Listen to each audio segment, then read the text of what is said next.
Welcome on in, everyone. Thank you for being here. I really appreciate it. Happy hacking Tuesday, and I'm glad to be back. Let's see what we got. Ileana, Surreal. Glad to have you, sweet bees. Welcome on in, Subi, Fine Point. Glad to have you too. Who else we got? We got Moon Barrel. Look. Welcome on in. Welcome on in. We got Confused Quaddle, Cheesy Sloppy Joe. We got Monkey Kensu. Glad to have you, sweet beans. It is Tuesday, which means we're turning. It's Tuesday, isn't it? Don't you just love Tuesday? Welcome on in, Bwee. Glad to have you, sweet bean. Oh my god, I have so many stories from AC. AC was super duper busy for me, so I'm like, I'll probably try, like, as you know, as I'll be working on art, I'm gonna probably try my best to remember all of the AC stories. But yeah, so this is gonna be like a yap and art stream. Let me go and move over to the main screen. I also finally fixed my Stream Deck issue, which it turns out was just reinstalling the software. AC was pretty lit. It was a lot of fun. I spent the entire time on my feet. I am deeply exhausted from that. It was a lot of fun, but like, I would be lying if I said my brain weren't like, oh. But yeah, yeah. I guess chronologic order makes the most sense for like telling the stories as we work on Aetherwolfham and Velfr's Headshots more. But yeah, no brain cells remain. Yeah, therein lies the problem. Wait, what was this one I was using? This might have been the one I was using. I can't remember. I'm just gonna assume that it remembered what my previous brush was. But yeah. So vacation for me officially started. No brain cells and no money. Exactly. Vacation for me officially started. Actually, that's not a bad look. Wait. Okay, so I definitely still need the line work. I was like, can I get away without the line work? Nope. But yeah, so for me, vacation started on let's see, it started Wednesday because right after, so during work I was packing up the remainder of my stuff to go to AC, which meant that right after work was over, I drove 4 hours up to see Ambrose up in Michigan. Welcome on, Darden. Glad to have you, Sweet Bean. So, we drove to see Ambrose, stayed the night with them. I got to see all their pets. They have a lot of animals, so I'm here for it. And then, let's see.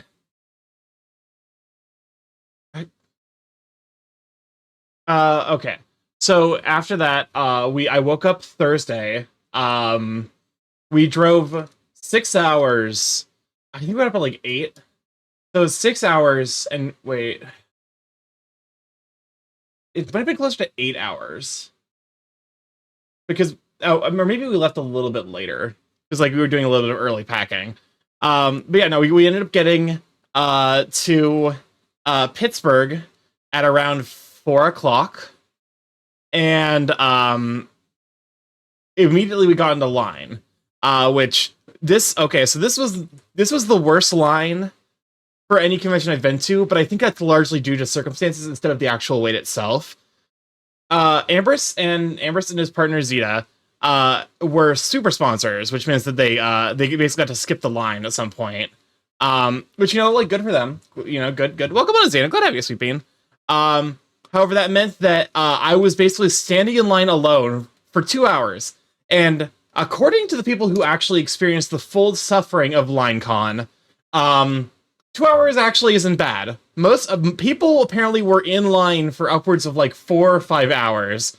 In fact, the night I got there, I think shortly after I got in line, they closed the lines because there were too many people.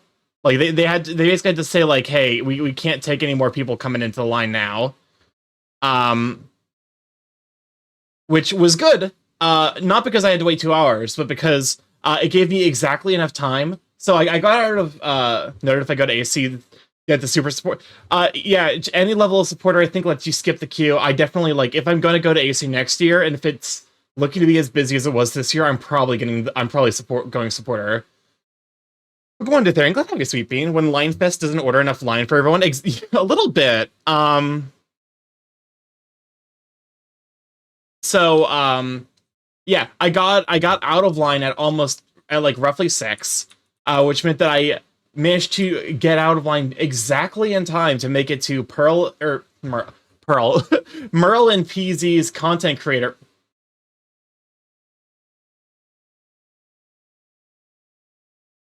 This is a fucking, I hate this. There's not even any mixing on this song. Oh my fucking god, count. Terrible. Not the baby shark.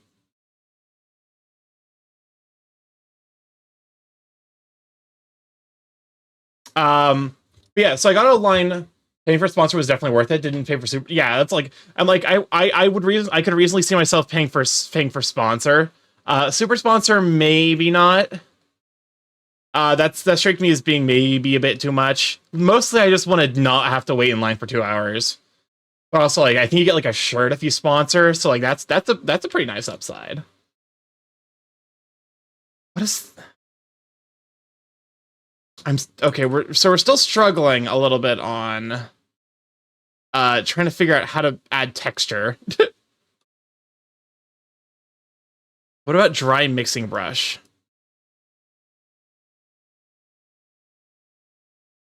Dry gauche? Sponsor for MFF is also worth it. That's what I'm thinking. Hey, how are you doing? Why is my PC on? I made it go to goddamn sleep. Welcome on, Apex. Glad to have you, Sweet Bean. If you connect the line fest lines together until the end of the last one reaches the beginning of the first one, does the event become a polygon?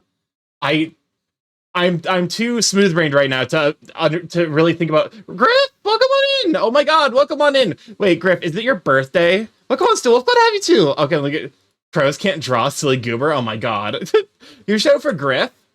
Well, I'll go ahead and unmute my desktop audio so you can hear the raid music going off. Welcome on in, raiders. Glad to have you. For those who do not know, I'm StarkyMorph, Big Chaos Growing Internet.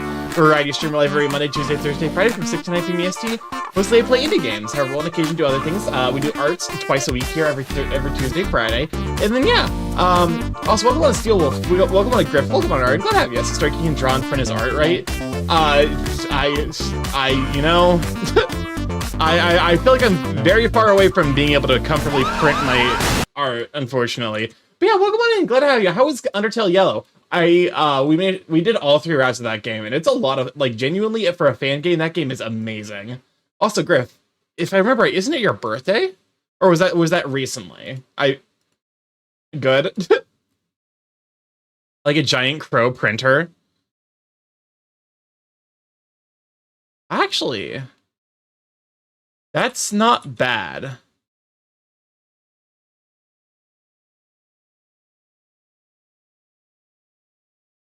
It's kind of bad. Yes, it is today. Happy birthday, Griff, you sweet bean. Oh my god.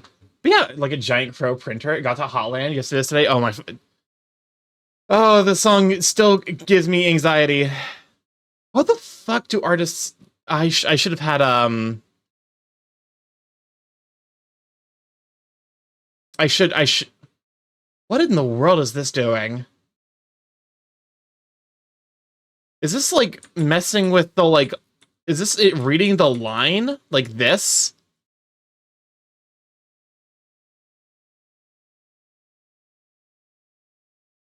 I have no idea what this brush is doing. Yeah, welcome on in. Glad to have you.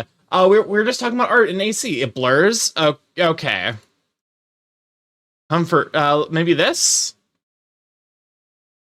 I kind of like that. Ooh, that's a fun effect. Just a soft little watercolor. Did you pull the wolf twunk yet? Well, old content anxiety is back from the Wii. Is the line art on the paint layer? No. The line art's on its own layer, which is why I'm so weirded out that because this is the line art layer. Technically, there's 2 paint layers. One which is flats, and one is like me kind of messing around with texturing. Welcome on to Keep.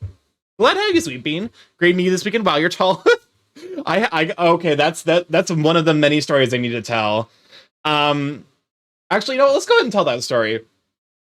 Because I can't remember if it was 2 or 3, but I think there was at least, I don't know why it's doing that then.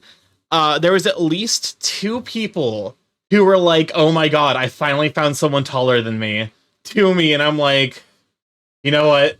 I'm glad I can be taller than you, so you can for once in your life feel short. But yeah, if you go into the Discord, be sure to read the rules, as that will explain how to get into the Discord proper.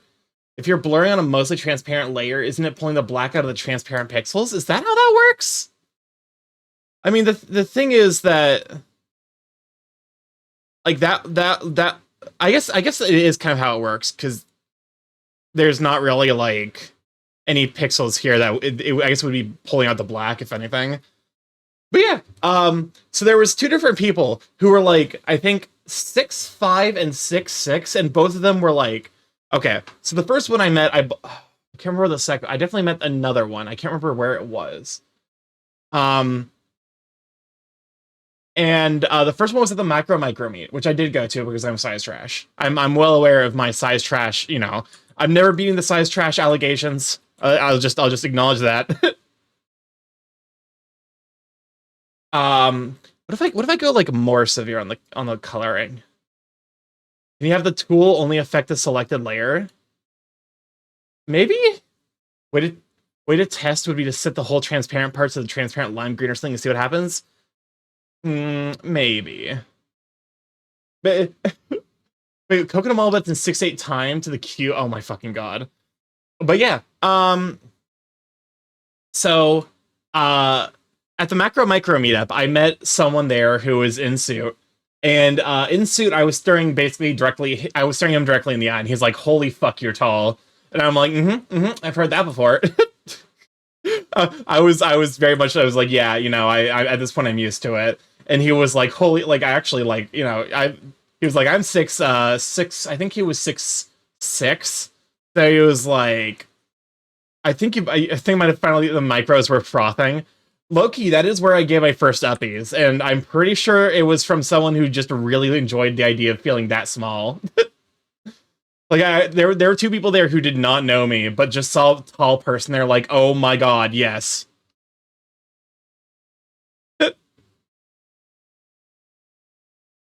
So, like, me, as much as we meme, also, to be honest with you, I'm technically on the micro side, because, like, it's not like I don't like the idea of being shrunken, but so much as, like, I like the idea of making other people bigger. I mean, Starky, my PC had a small panic attack, but I'm back and can hear you. Welcome back, Gadget. Glad to have you, Sweet Bean. I heard that a lot of vendors ran out of the bottom tags of stickers during AC. Oh my god. Okay, there's another story here. I can't remember where the other person happens. But there was another person I ran into who was like super tall. I think he was like 6'5", and he was like, finally someone who's taller than me, and I'm like, I cry. No one here is taller than me.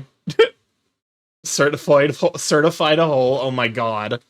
But yeah, okay, so one of the meet and greets I went to was basically like an After Dark one, and it was like the Joker face paint would go crazy here. I don't, because this is like me actually trying to figure out how I want to render fur. So I'm like, part of me is like, because this is a combination of lighting and fur. So I'm like, part of me is like, I want to be, because also I did see Aether Wolfham during the weekend. Modding really takes your long time away. Welcome on in, M Money. Glad to have you, Sweet Bean. It's okay, you might be tall, but you can still be picked up by the muscle furries. Okay, so on the topic of the bottom badges, I did go to one After Dark meet. And while I was there, I got there like a little bit. Aether's so sweet. I want to meet my friends. Aether is such a sweetheart. Genuinely, like, one of the nicest people I met. Like, super duper excited to see me. Like, it was like really, really, like, tried his absolute hardest to make sure bottom badges. It was because it was for an AD meetup, so it wasn't really like a bottom so much as it was basically submissive versus dominant, which, like, those aren't necessarily equivalent, and like that's one of those things that's like kind of they get used interchangeably when they're not the same. If Cougar's such a sweetie too. I only saw Beef once.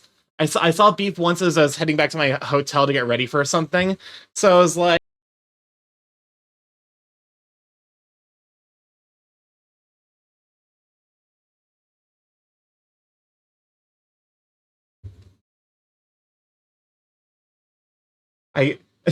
how dare you, Thomas? Welcome on. I'm glad to have you, Sweet Bean. Outside the Jimmy John's where we met you? Exactly. Yes, that was the only time I ever saw Beef, and I was like, Beef! But yeah, so that one of the meetups I went to is like, I didn't know Beef was there until last night in his stream. Yeah, no, I didn't know Beef was coming at all, and I was like, wait, Beef? Because like I saw his badge as I was like walking by, and I think I got like noticed by Sharky as I was walking by or something, and so I'm like, oh my god, Beef, hi. I might need to blend, like, this effect might need to get blended a touch. Like, I'm probably gonna need to do a little bit of blending. It's Burb. Welcome on in, Kenny. I'm glad to have you, Sweet Bean. I'm glad I also got to see you. Yeah, Beef is an absolute sweetheart. As a service verse, I appreciate the power bottoms. Made it to the macro micro meet right before the group photo. Oh yeah. Welcome on. I'm glad to have you, Sweet Bean. Needs more me in the maw. Oh my god. It was great hanging out with you too, Sweet Bean. Oh, great. Tell me, think of the 15 watch streak. But yeah, so the meetup I went to was like an AD kind of thing. So like, they have basically a bottoms, or like they had badges there, like you picked up one if you were like in the more submissive position, one for the more dominant. And it was really funny because I walked in there not even late, just like on time. And like already like I was looking at the piles, and the like dominant position like pile of tags was super open.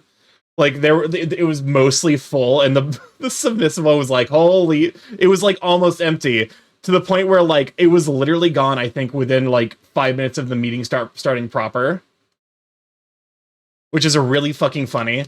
And because I'm like whatever, like it's the kind of thing where I'm like trying to explore. So I reached for one of the one of the more dominant ones things, and it was like the fucking moment in it was like that moment in uh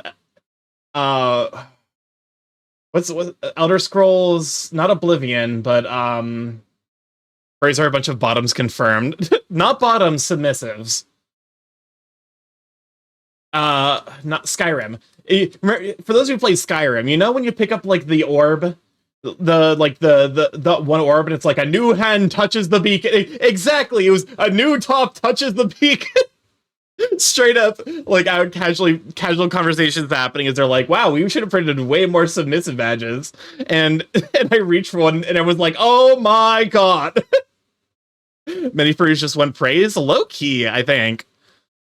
I think that's like maybe the biggest. Oh god, what was that voice crack? Hello? That's like that's like one of the more prevalent kinks in the furry community. A new top enters the bottoms. But that, Loki, so that was really funny to happen. I'm like, how does maybe if I blend it just a touch,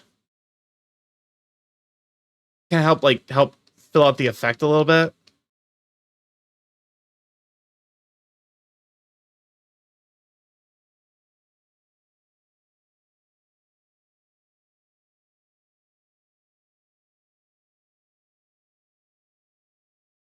There we go.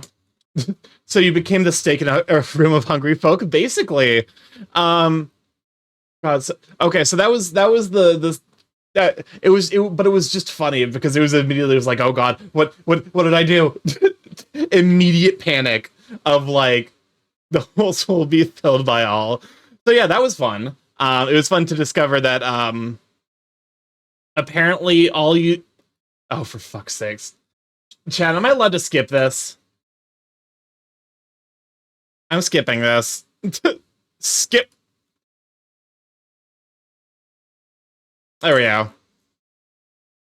This is better. Anyways, please God.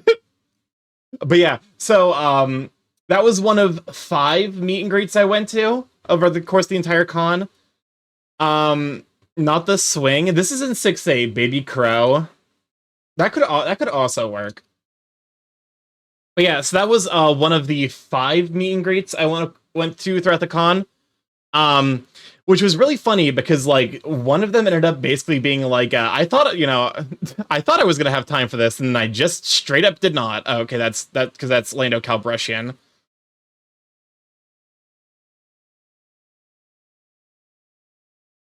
Okay, so I think it makes so okay. So I realize now because what this is something that was mentioned was like start with the like base levels and then like work your way up brighter.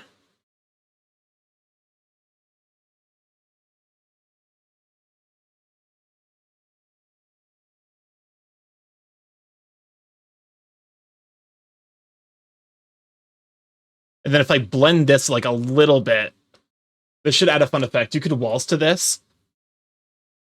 It's in 6/8, not 3/4 is the thing. But yeah, so the meetups I went to were the aforementioned AD one.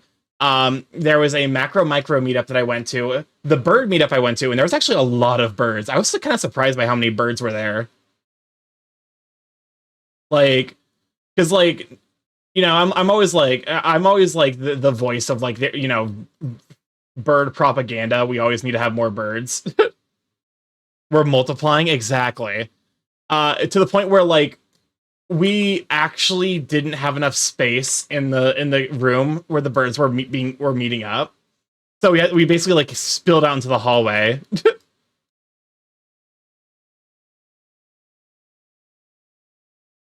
Oh, that's because I'm on blend, not brush. But yeah, so that was welcome Magic. I glad to have you, Sweeping. So that was a lot of fun. Was going to the bird meetup.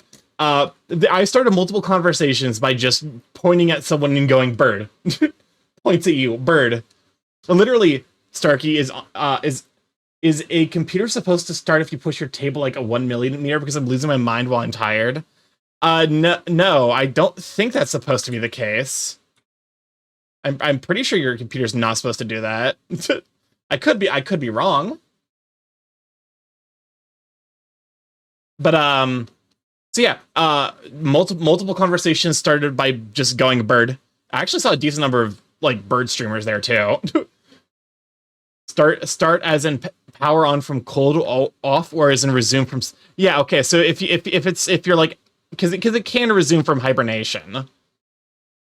It can't really power on from a cold start though. At least it shouldn't. There's a group during the parade that sometimes chanted bird when a bird first. There was at least 2 different groups. Okay, so I was there for most of the fursuit parade, and one of the things that definitely happened was that there was multiple groups that would chant bird for every bird fursuit that walked by, and I was part of one of them. I'm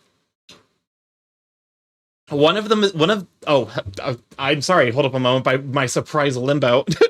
One of the groups that I was actually a part of, or no, that's not what I mean to say. Rather, so like I'm like, when the parade starts at AC, you're kind of stuck. There's not really a whole lot you can do to get out of, like, there's nowhere, like, the like roadwalks are so busy that there's basically nowhere you can go. So like you're like, okay, you're basically stuck wherever. I had no idea that the suitors were stuck for 2+ hours. Yeah, okay, here's the thing. Last year's fursuit parade lasted 2 hours as well, but it lasted 2 hours in part because they had to take multiple breaks because of the like, or what are they called? The escalators breaking. The escalators broke multiple times last year, so it took 2 hours. This year, there wasn't a major escalator break, and still it took 2 hours, which means that we had more fursuiters this time around than last year, which, isn't necessarily surprising, but good God. But yeah, so I was part of the group that chanted burb, and one of the best mistakes I made that entire week was I was using my backpack, which is like my go-to, carry around items thing. I think one of them broke. One of them broke for a little bit, but the fursuiters were able to like walk down the stairs. It wasn't like last year where like the up, like the I'm trying to remember, because like last year there was like a major thing where like basically they had to okay, maybe flip a moment while I try to figure out like how lighting works. And then this probably uses like a little bit of blending. But yeah. So last year there was like there were a couple major breaks of the escalators. This time I think it was only the one. And yeah, one of the best mistakes I made though was I never took out my bear pride flag from my backpack that I was gonna bring to a wedding in June. So it was in there, and it was the biggest godsend for that entire convention. I was from that point onward, like, because like it's one of those like nice fans. So like you could basically, like, if you flick it a certain way, it makes like basically like a loud noise, which remember, okay, my backpack is in here, so I could actually like do the noise into my mic. I don't know if it would pick it up, but but yeah, like that's one of the things that like it can do. So like a lot of the times you'll see, people who are at like pride parades or whatever, like basically clap their fans. And I did that for all the birds. And it earned me the nickname of Fan Guy because there was a group near me that was also chanting bird for every bird. And one of them had a fan. And low key, like it was very, very nice to have that you know, uh the fan available to me, so that way I could like A, cool off, and B, also it's like just a fun little like thing. It's like it's almost like a fidget, and like a thing that makes like it's like one of those things that could like almost make you more recognizable, like you stand out more at a convention because you have a thing. I'm still how does that look? That's actually not a bad effect. We're figuring this out. I'm still rendering is still completely like it doesn't make any sense to me, but we're getting there.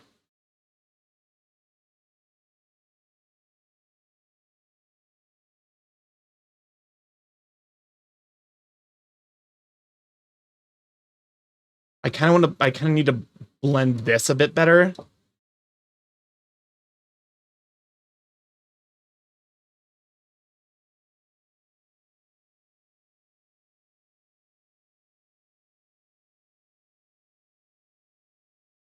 There we go. Okay, I'm starting to like the effect. Okay, so that was so the first parade lasted for 2 hours. And if you've been to AC, you know that like when the first parade starts, you're stuck wherever you are for the until the first parade ends.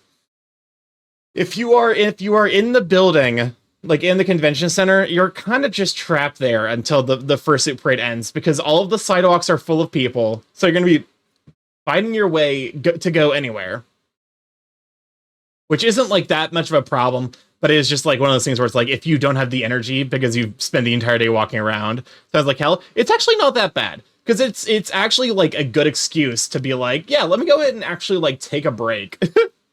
Because I'll be honest, I didn't take many breaks.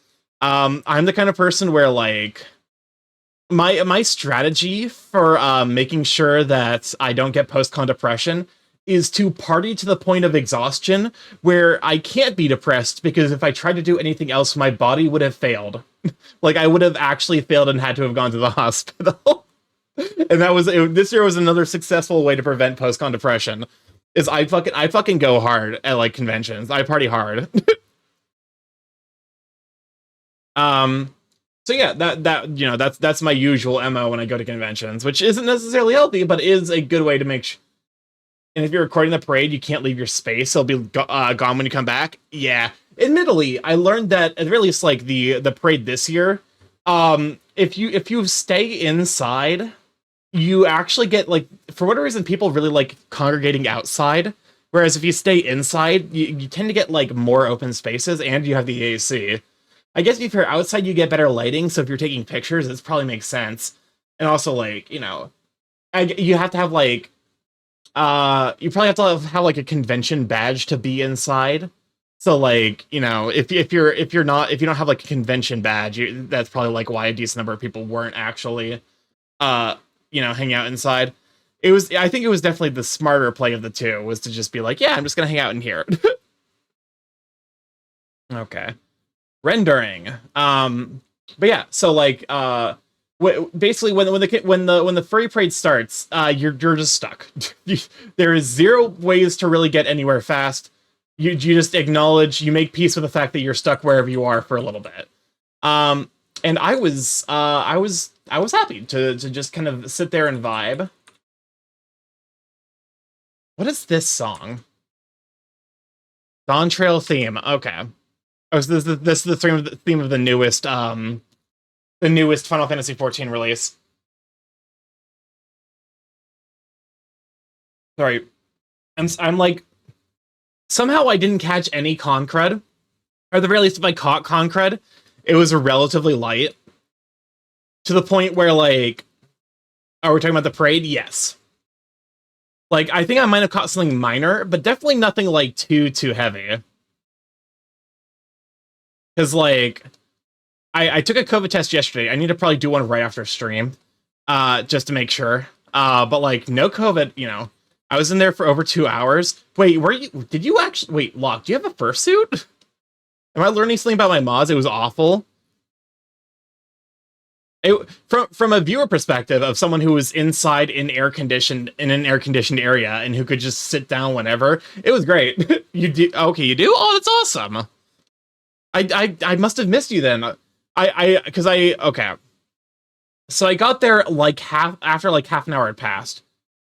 I'll post some photos in the Discord. But yeah, I got there like about half an hour had passed, so it's entirely possible that like I missed you if you were one of the first ones. Obviously you probably saw me, but didn't know it was me. That's actually probably also the case, because like I've seen your Sono, but I haven't seen your fursuit, so it's one of those things where it's like it's entirely possible I just didn't recognize. I was running around everywhere in suit all weekend. Okay. Honestly, I admire that, because like God knows I would not have had the energy. I brought my suit and I was like, if I try to wear my suit, I'm going to die. Like I was so exhausted that like if at any point I wore my suit, I definitely would not have been okay. So it's suits for different Sona too? Okay. That makes sense. This is starting to come together. Oh, thank you for saving. Speaking of saves. But yeah, so like when you know when that hits, there's kind of very little you can do. So I sat there for 2 hours watching the parade pass by. There's a lot of cute suits, like a lot of really cute suits with like a lot of fun details. A lot of birds. I was surprised how many birds were in the fursuit parade, because I always tend to feel like there's the birds are much rarer in the community, in part because, they kind of are.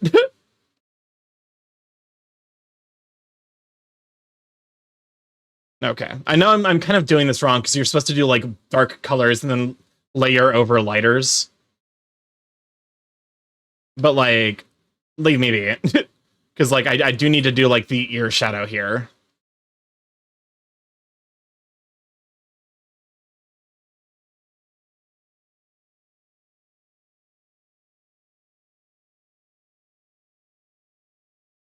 There we go. But yeah, why be Bird when you can be Durg? Okay, that was so... Got some photos up in the IRL channel? Heck yeah. Okay, let me see if I recognize this suit. Okay, thank you for Discord for doing that thing you do where... Oh, I did not check out my Discord at all. Wait a minute. I think I did see you. Yes, okay, I did see you. Okay. Yeah, because because if you were right next to Rick. Rick, I think? Rick the Husky? I can't remember. But this other fursuiter, I definitely recognized him, so I definitely saw you as well. Alright. So yeah, I did see you, I just didn't realize it was you. I guess because I was looking, I was probably like looking for a gray wolf. It's like that's the son I'm more familiar with that you use. But yeah. So like I somehow managed to get through the entire convention without getting too sick. I might have a touch of something. So I might, depending on how I'm feeling, this might be a bit of a shorter stream. As like, I have to kind of consider my throat and not like put too much pressure on it too soon. I don't think I have COVID. So if anything, it's just like a minor throat bug, which if that's all the con crud I got out really lucky. Which is really funny, because this is actually the first time I didn't wear like a mask to a convention. So like maybe my immune system's just OP. Who knows? The Jaguars were a result of me falling prey to the dealers in January. That makes sense. I see that. That checks out. All right. Okay, so this is actually looking reasonably like it's like actually like a lighting effect going on. This is, admittedly, my style does need an amount of like, he's just a colorful, you know what, fair. I do appreciate colorful sonas. Okay, so, I'm trying to think. But yeah, no, I'm trying to think what happened after the fursuit parade. Because, like, right after that, I kind of just vibed, I think. I think that was the time where I was, like, I was trying to find friends. Okay, so the fursuit parade ended. Yeah, so That's right. Now I remember. I did see a friend that I didn't realize was going to AC in the fursuit parade because I recognized his suit. So I was like, "Oh my god!" Let me drop in text real quick and be like, "Holy shit! I didn't realize that you were at AC." I ended up catching with that friend afterwards. So like, low key, if you wanna go to if you go to AC and you're like you don't know who else is going, the fursuit parade is a kind of a good way to actually know if a certain person is there or not, because if they have a fursuit, they'll probably be in it. Admittedly, I wasn't in it because like I was just spent by the time the fursuit parade was around, so I'm like, Like at that point, I was already like exhausted because the previous day I had gone to 5 meet and greets, which I completely got distracted from that topic. But like, so I was like, you know what? If I try to be in the fursuit parade, I'm actually gonna be like not okay. Like let's just not let's not press the issue more than we absolutely have to. So like I'm like, okay, fine, I'll just enjoy the fursuit parade, and I did. I had a great time with it. Rashevi guy, welcome on and glad to have you, Sweet Bean. Oh, did we get a new achievement? What's this? Aether in my eyes, achievement unlocked. But yeah, so, realizing that a friend is there at a fursuit parade is actually kind of a funny coincidence. Because, like, I had seen him at the last year's AC, and I just wasn't sure if he was going this year or not. I'll take the hydrate. But yeah, I actually I talked about the bird meetup, the macro micro meetup, which, like, low-key, the meetup times were actually, like, ideal for me in particular. Because the bird meetup was like at a set time, and then it's supposed to end a half an hour. But if you've ever gone to a furry convention, the meetups never end in half an hour. Everyone sticks around for like at least another 15 minutes afterwards. So all of my meetups were spaced out by like at least an hour, which was just so nice. Because then I could like continue talking to people. So yeah, bird meetup, macro micro meetup. I saw a bunch of people I knew there, like Giganta. Who else did I see at the macro micro? I made some new friends there as well. Like that's one of the great things about meetups is you can be like, yeah, I'm into this thing, and then you meet people there who are also into the thing. Who else did I see? I saw I think I saw Queepaws there. I don't necessarily know how his username is pronounced, but like he has like a bunch of elemental themed sonas, like an ice elemental meerkat, or either ice or air elemental meerkat. I think the ice elemental is the meerkat, and it's like a fire hyena.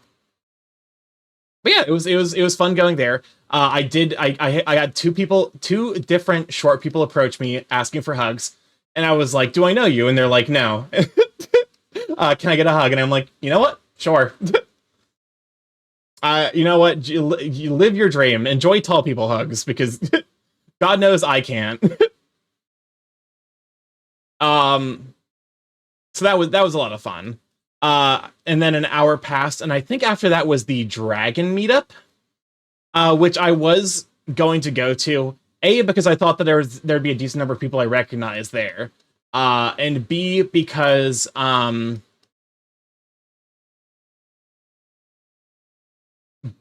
actually, let me go ahead and make this even darker.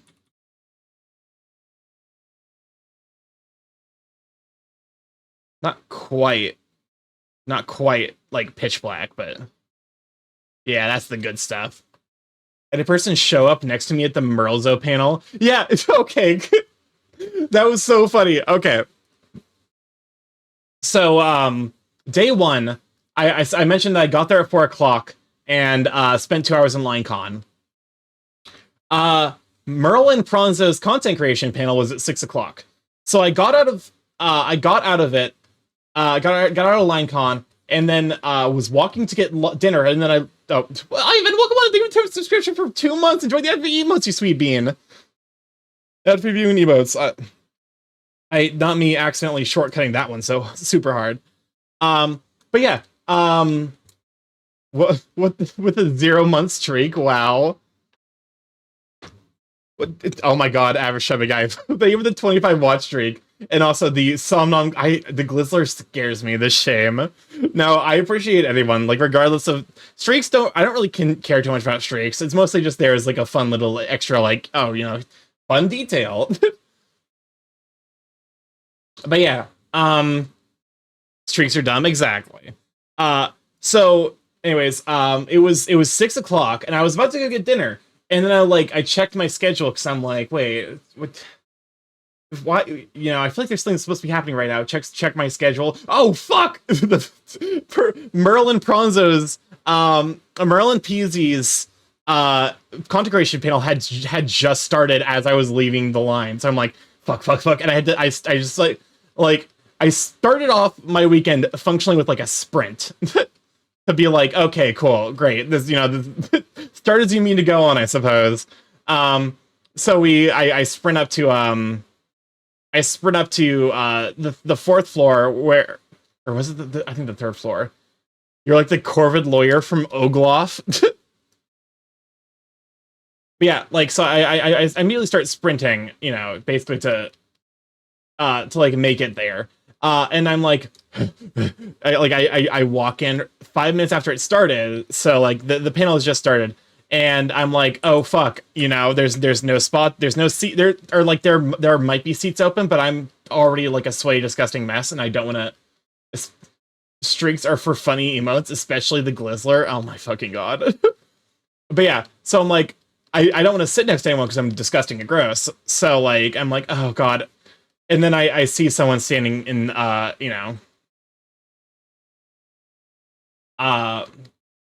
like, okay, cool. Like, I got here in time.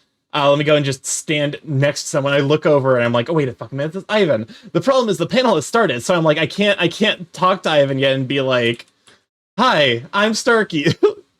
So like, I just have to stand there the entire time. Like, I'm like, you know what? When this panel's over, I'll be able to introduce myself. But it was just it was like one of those like funny incidences of like it's like we're friends already, but like I can't tell you that. Me, if Starky showed me his badge in the middle of the panel. Okay, okay, but the problem is I didn't have my like art badge yet. I had my con badge, which had my name, Starky, StarkyMorph. The problem is that like he would have had to read that in the middle of the panel. Because I picked up my badge the next day. It was from BB. I meant the con badge. Okay. Because like BB did my badge. The problem is the dealer's den did not open until Friday. Welcome on, Darius. Glad to have you, Sweet Bean. Oh, can we get a shout out for Ivan and Darius? I'm getting distracted by AC's story, so I almost slipped my mind. Okay, this is starting to look okay. I'm not disliking the effect. Actually, I'm like, it's actually not that bad. Shout me out, I dare you. We too late, already done, you fool. But yeah, this effect isn't bad.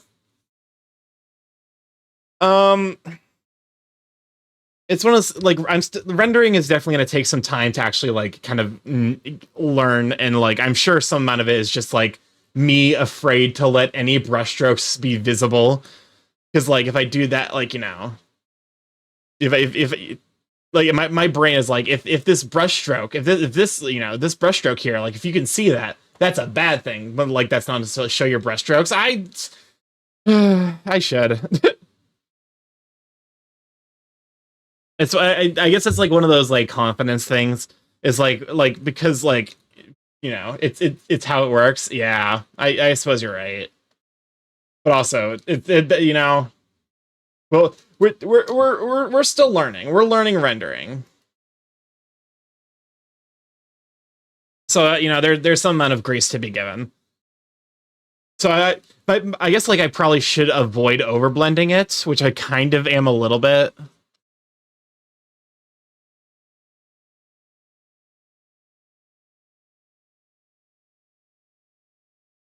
Learning, exactly. I need to have like other artists on who can be like, who can like highlight some of this stuff. Like, because I definitely, I need to actually probably reach out to Doodle Den to be like, hey, do you want to hang out Friday and like we can discuss art. Overblended Crow is not the art, but it sounds like a band name. It's like, okay. So at scale, that doesn't look bad. Admittedly, it looks like if I need to like probably like close up stuff like that a little bit, but like stuff like that can like reasonably look pretty good. And or a painful feather condition. But yeah, those strokes under the eye are nice. Like this, oh, you mean the ones I just added? Yeah, okay, I can kind of see. It's one of those things where it's like the brush strokes. Yeah, because like I think it's one of those things where it's like I need to probably just play around with, because like there's some amount of like color blending that probably needs to happen here. God, art is a journey, and also really time consuming. Like do something like that reads relatively well as like a shading. You can blend it a little, but don't overdo it. Maintain the form of the stroke. Yeah. So if I like increase the size of you just a bit, just a little bit, something like that, where like the stroke is still visible if you know where to look, but it kind of like, oh, that looks actually kind of good. Oh, interesting. So what is that the fallback if the request queue proper runs out? Yes, there is a fallback if there's like a fallback queue if there's not enough songs requested. But yeah, okay. So like this is, you know, they're learning. Like also I'm gonna have to like oh god, I haven't even touched this. Okay.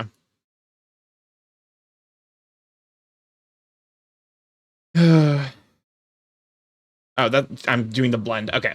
But yeah, so Tuesday hits, and or no, not Tuesday. Today's Tuesday. Let's see. We got there on Thursday. So Friday hits. I get up Friday kind of late. I won't lie. I'm a little bit sleep deprived already, so I'm like, you know what? I'll sleep and touch, especially because there's not really anything going on Friday morning. And yeah, I got up, I go to the dealer's den, which like was a mistake. I'll help out anytime for Starky. Oh, for sure. I'd love to have you on as well.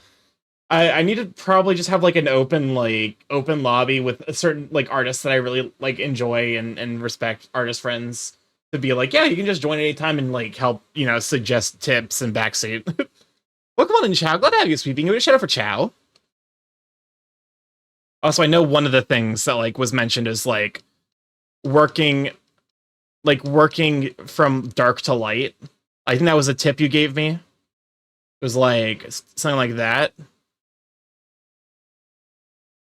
Oh, that's a fun effect. No, I'd love to have you on. Oh, I actually, you know what? I would be down to join some of your art streams if you'd have me on. Hope you had fun. Oh, I had a great time. Deeply exhausted, but great time all around.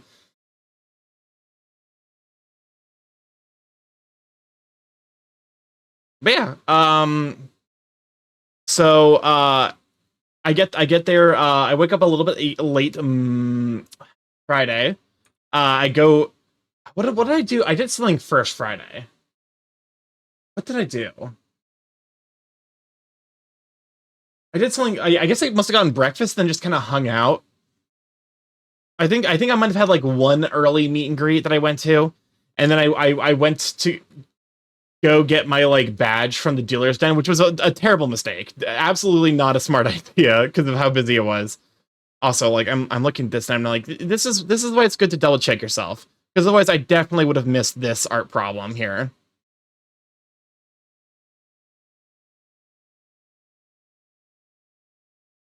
Like that is a small problem to be noticed. But yeah.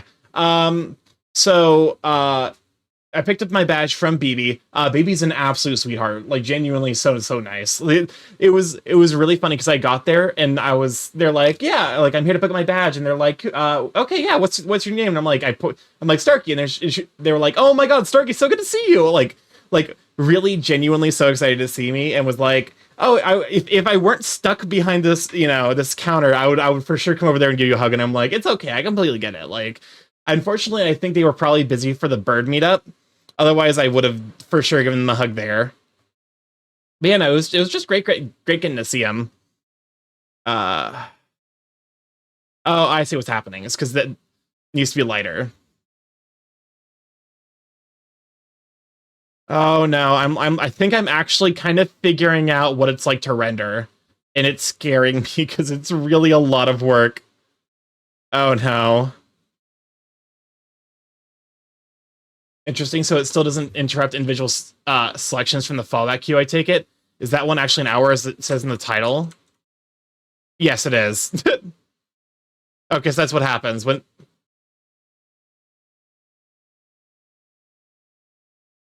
I guess the fallback queue does have some long songs in it, which I'm a little annoyed by. But what can you do?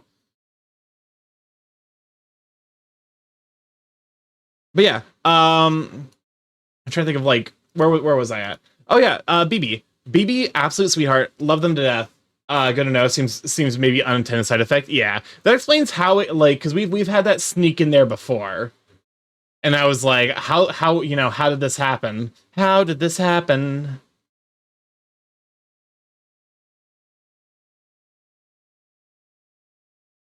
Like kind of confused because like the limit should be like 8 or 9 minutes. So like I didn't make any sense how it was like getting into the queue if it was an hour long. I guess it must be the fallback queue thing. But yeah. Um but yeah. So I think I mentioned all the meet and greets. Oh, there was one other meet and greet that I didn't go to. Or that okay. So I went to two After Dark meet and greets. One of which was the Fat for Roundup meet and greet because A, I like tummies, and B, I just knew that I would have a lot of friends there. And yeah, I ran into a decent number of people. I think I ran into Ivan there. Kelix was there. There, there's a lot of people there. So like immediately my brain's like fucking like panic because it's like everyone was there. Like no, not everyone, but like could you provide me a specific list of names? And my brain's like no. What can you do though? Brain's gonna brain.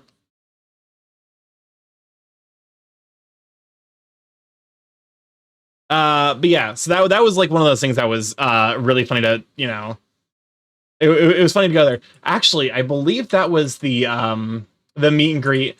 Okay, so someone brought to the Fat Firm meet and greet a blueberry suit, like one of those inflatable like ball suits to like stick their friend into, which like no complaints from no complaints. That is kind of what this area was used for. That freaking blueberry.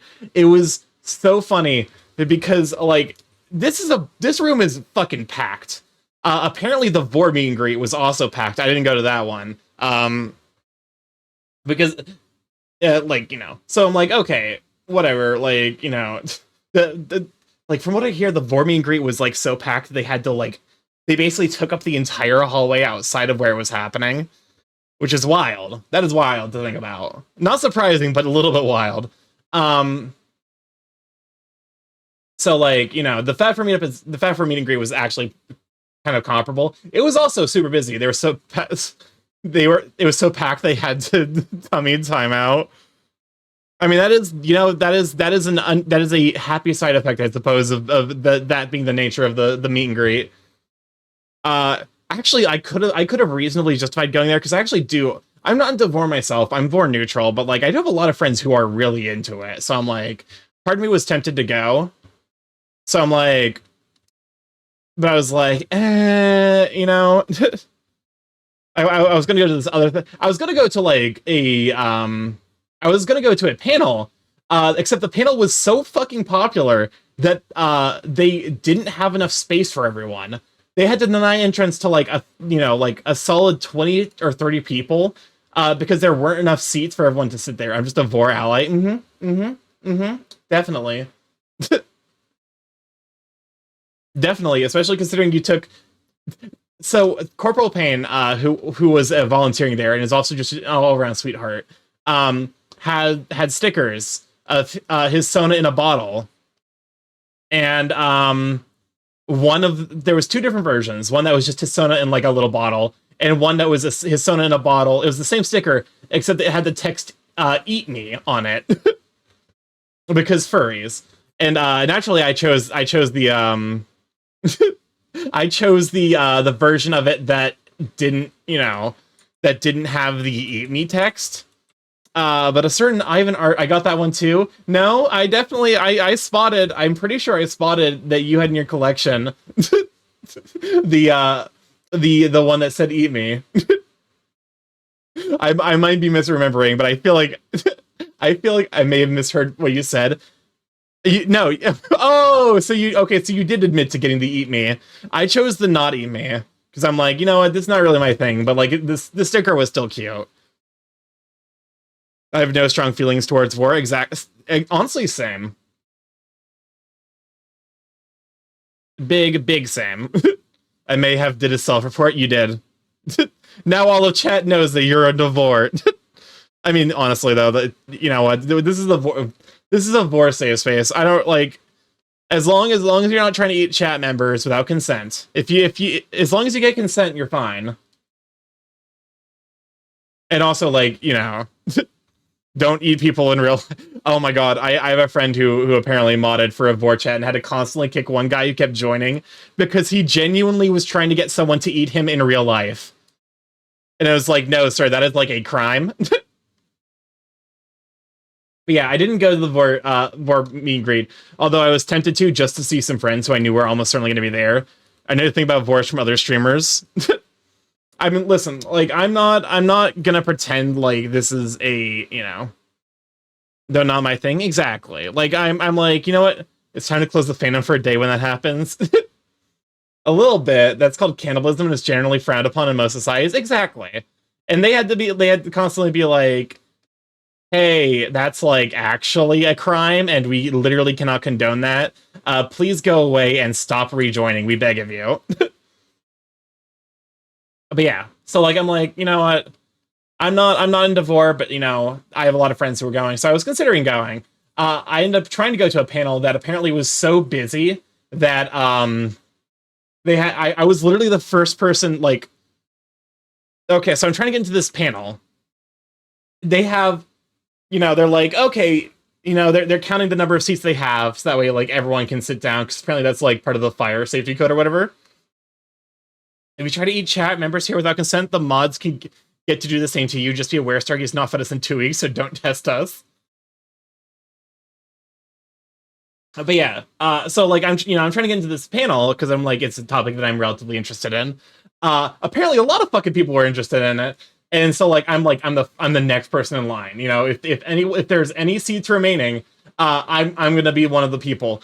Along comes.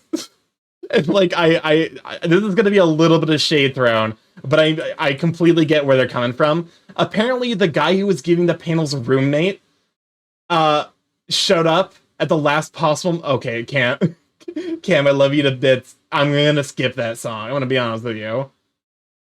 We've already skipped Baby Shark once. It will happen again. But so like I'm like, okay, if anyone's getting into this panel, it's gonna be me. They're like, okay, we got 2 seats left. Along comes like this guy who's like, I'm the roommate of the guy who's giving the presentation, and I'm like, okay, sure, whatever. Like, it strange that you got here like kind of relatively late. Like, whatever. What can you do? It's like, I feel like if you're relatively important to the meeting, you'd probably want to be here a little bit earlier. It's fine. And so like, okay, I'm like, okay, it's just one more person, and there's 2 seats. Nope. His roommate brought a friend who also apparently helped make the presentation. So I was the first person to get told, no, there are no seats left. Oh my god. I'm not bitter, but it is really, part of me at the time was like, wow, I can't believe it. Like I would enter the salt mine just a touch. Do you want to try eating your own species but overcoming the squick factor too hard? Is that cannibalism? Wait, I got the perfect sound effect for that. Taco Bell, eat eat people. But yeah, so you know, I was a little miffed about that, and I walked. I'm like, okay, you know, this will give me an opportunity to go to the board meet and greet, so I can see some friends. Nope, no sound effect. Oh god damn it! I have my fucking desktop muted. You didn't hear the Taco Bell bong. You know, so like I'm like, okay, well, ah yes, the sound effect that you didn't hear, the sound effectant. But yeah, so I'm like, oh, I'll go check the meet and greet, you know, board meet and greet, so I can say hi to some friends. Nope, the sound effect specifically for Death Area and that sound effect. Uh, I walk over and I look inside the room, and the room was filled to the fucking brim, and I was like, I saw Ivan, and I saw another friend outside because like presumably, you know, like the other friend, I think the other friend isn't into vor. He might be into vor. I'm not entirely sure. I don't want to out him because I actually don't know if he's into vor or not, and slash or how comfortable he is being known as being into vor. So it's like, okay, you know, hi, and then they're like, no, we're not going in there. Have you seen have you seen what's happening in there? And they point inside, and it's literally like, here we go, time to do the SFX for you since desktop is muted. Taco Bell bong vine boom SFX vine boom SFX cupcake moan SFX. you know what? I should probably add the cupcake moan to my sound effects library. That's not you make a compelling point, Crisp. But yeah, so I'm like, okay, whatever. Like, you know, I wasn't necessarily that interested. And then I proceeded to go to the other AD meetup, which was a lot of fun. I ran into it. The funny thing, I swear to God, I keep accidentally running into friends of Raptor Rush because while I was there, I ran into a friend of Raptor Rush, and we got talking about them, and they're like, because like I think they recognized me, and I was like, I don't necessarily know you off the top of my head. They recognize my username, and they're like, I'm like, okay, I don't, you know, I how do you know me? And they're like, oh yeah, you know, my part, like my friend or Raptor Rush, I you know, is like, knows you, and I'm like, what the.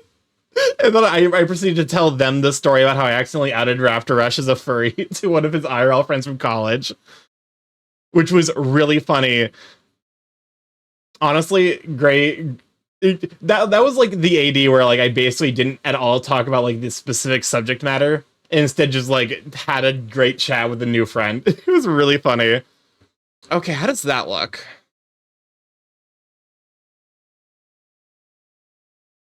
I'm like, there's some things to fix here.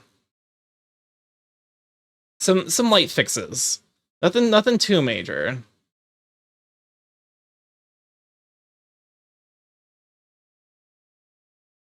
Also, I see one area I need to add more shadow.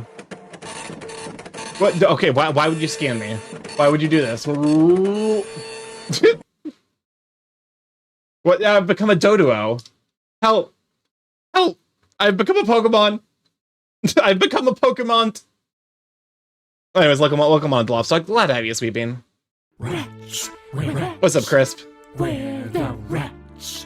I get Jack in the Box tacos without lettuce, and bro FR it's 99% taco shell and 1% taco meat. That's honestly depressing. And that's, you know, I've never been to a Jack in the Box, but that's kind of what I imagine the experience is like.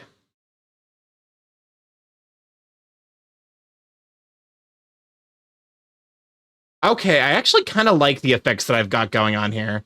One thing that I can probably do, StarkyMon, it's Killer Bee. I know it's the bourgeoisie. Something like that, just to like kind of even out. I kind of like what I've got going on here. I think maybe this area could use a touch. Like maybe if I do this and then like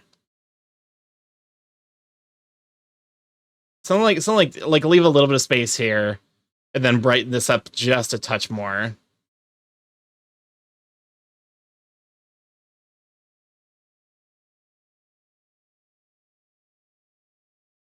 There we go. But then I think there's like a way to like something like that, where like you keep the tips of it kind of like where it's implied. There we go. That looks actually kind of good. I miss it when they would go heavy on the hot sauce, taco meat, and cheese. That's when they were good. Yeah, but something. How else will the think about the poor shareholders? Nothing mattered. But yeah, I'm actually kind of happy with how this turned out. With how this is turning out.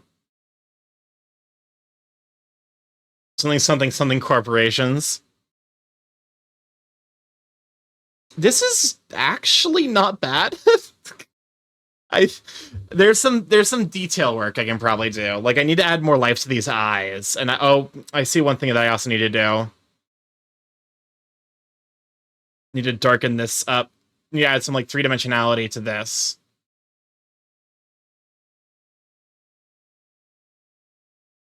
But yeah, I think that covers most of the AC stories. I'm sure like my ADHD ass is like forgetting some important stuff, and I'm gonna be like, oh yeah, like there's another story from AC. But I think that covers most of the big stuff. Running into a lot of friends. I did okay, so I did I definitely have like a little bit of a bad like because like you know when you go to conventions you're supposed to you're supposed to give it like one run through like the like dealer's den or whatever to like basically give yourself a little space. Welcome on to Shan. Glad to have you, Sweet Bean. Like go through the dealer's den once to like basically see what you actually want to spend money on. And the first time I went through this dealer's den, I definitely bought stuff my first pass through because there was really fancy chocolates. And I was like, oh my god, yes, it's actually good chocolate. I'm a picky bitch when it comes to chocolate. Oh, look, this is okay. Look, this looks good. I'll give myself a little bit of credit. This looks good. Admittedly, the surrealistic shading does make this look so much sillier. Because it's like... Because this is just a flat coloration. I guess like it could kind of do like a gradient. Like this is heavily saturated.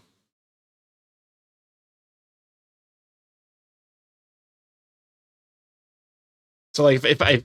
Because like...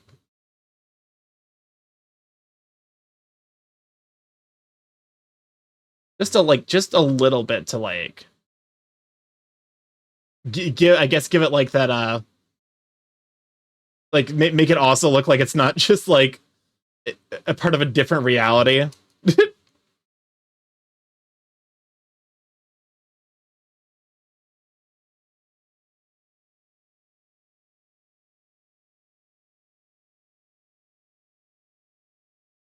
There we go. Parade panels, food, unexpected meetings, trips, anything else from okay, so I did go to a relatively fancy Italian place. Welcome back, Gadget. Glad to have you, Sweeping. Remember to feed Starky his tribute of candy. A happy crow is his happy streamer. Oh yeah, 7th streak here. I don't have chocolate, but I hope this works. You know what? I appreciate you. I appreciate you for the 7th streak. But yeah, I'm very particular about the chocolate I get. Because American chocolate sucks ass. Like it's actively just bad. Like it's not, you know, if you actually like pay proper respects to a chocolate, like Hershey's literally contains what is it, butyric acid, or basically the like a major flavor component of vomit. So it's like, okay, cool, you know, why are we doing this? I actually have a theory that the reason is because of World War II, but like that's my Roman Empire, or like that's my preferred conspiracy theory. If I had to choose one, it's that chocolate in America sucks because of World War II. Yeah, good thing I don't eat it like I used to. Okay, actually, this is on the line work layer. Let me on. How did I miss you? There we go.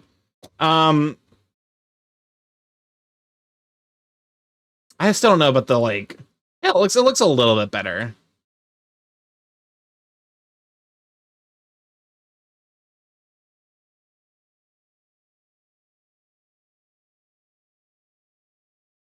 It's just something minor. Something minor to help kind of like bring up the shape of it a little bit. Yeah, there we go.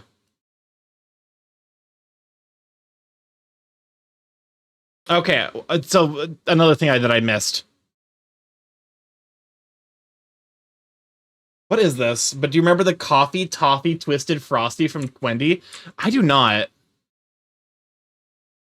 That is fast. That I would actually love to try that. I would be down to try the fuck out of that, honestly. But yeah, oh, whoopsies, wrong layer. But yeah, we did go to a fancier, like a fancy-ish Italian place, on the final day, and it was very, very nice. Like, you know, they had, we got like pomodoro, which I've never actually had before. Super duper tasty. Low-key, like, I think the best thing that, like, I'm kind of sad I didn't pick, like, just, like, the spaghetti with meat sauce, because I based on, like, what we had, like, what we were able to try there, because, like, you know, Zeta and Ambrose did share a little bit of their food. I got something with seafood, and apparently neither of them are big seafood people, so I was like, like, I felt bad, because, like, I didn't, I could share, but they wouldn't want it, so I'm like, Oh yeah, I just showed my age, but you can get something at a Dairy Queen for the month of July. Oh my god, that does sound really good though, low key. Also, like, you know what?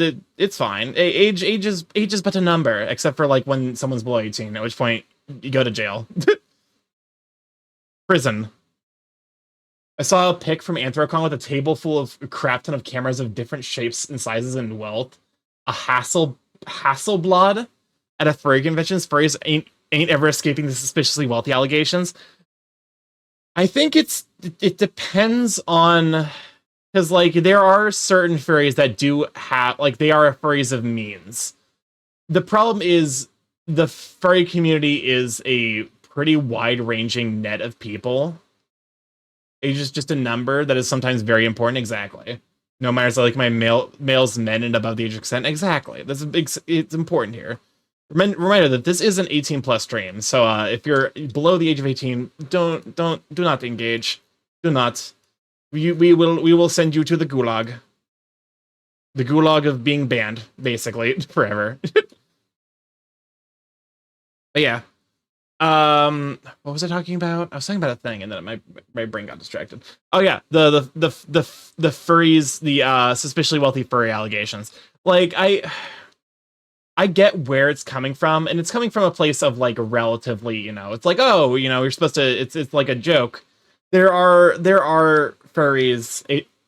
There are furries that like aren't in, you know, that aren't of means, and I can kind of understand why they're frustrated when it's like, oh, you know, it's some degree it feels like if in order to perform well in the furry fandom, you kind of have to be quite heavily of means. Like, part of me is, you know, because like a big part of why I'm picking up art is because I want to get more art on my characters.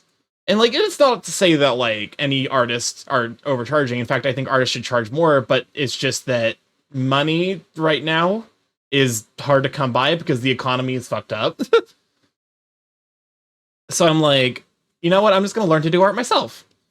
I was considering joining Art Fight this year, and then I was like, I actively am backlogged on pieces I want to work on. Let's not. Let's not join Art Fight this year. Yeah, it's a joke, but still, Hasselblad is a camera that ranged anywhere from $10,000 to $30,000, and they took that to a convention. Honestly, at that point, I wonder if it like might be like a camera crew. Like, I would almost be curious if it's like, if like that's like part of a camera, like, because I do know that the news reported on the furry stuff. Low-key, one of my friends actually, there was a local newspaper. Yeah, usually expensive stuff is rented. I could also see that being the case. It looked like it was a meetup. Okay. I could see stuff like that also being rented. But yeah, no, there. What's really fucking funny is one of my friends after the convention sent me a picture because there was a news story about like, oh, you know, Pittsburgh is like once again being invaded by the furries that are a substantial and highly important part of their economy. So it's like, oh, you know, hey, more, you know, look at the furries. There's a picture someone took where I am incidentally in the skip. Hasselblad is not a camera the news is going to use. That's like a photos in a Ritchie museum camera, not a point and shoot camera. Okay. The producer of the late news here is furry and got Anthrocon into West Coast news package because she couldn't make it to Anthrocon. But yeah, so there's a picture someone took for like a local newspaper in Pittsburgh that incidentally I'm like in the background of, and it's framed so beautifully. What are all these baby sharks coming from? Can we toss them out of the mix? I my cam keeps throwing him in there, and I will shame him. Okay, so there's still some stuff I'm gonna have to learn, but like I am progressing as an artist. Which is always nice. It's always a nice feeling. But yeah, there's a picture out there of me at AC that's framed perfectly to make me look like I'm a fucking cryptid. It's actually like the best picture I think that's ever been taken of me. And if I weren't saving my face reveal for Twitch partner, I would for sure show it to you guys because it's straight up. It's like it's the most like, you know, the like classic picture of Bigfoot picture. It couldn't be more that if I were actively trying, which is really fucking funny. I thought we'd seen your face already. I don't think I've seen your face. Got to put it in the in the mod chat. I could put it in the mod chat. I'm pretty sure I've never revealed my face.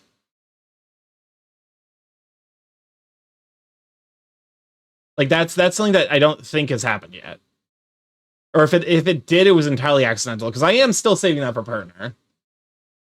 Which is never gonna happen, and it's part of why I can be like, yes, I never have to do a face reveal. Welcome on, Magic. Glad to have you, Sweet Bean. I'm glad I got to meet you at FC. Hope you had a good time, or FC AC. The furry convention. Which one? Furry convention. But, you know, I had a great time at AC. Oh, that okay. There is one more thing that happened at AC. I got invited to my first RuneCon. Or my first room party entirely by accident, basically, because like some people I like as I was hanging out with some friends and we were going up to their room to hang out for a little bit. I saw some other friends who were like leaving that hotel room to go to another one like on the other side of town.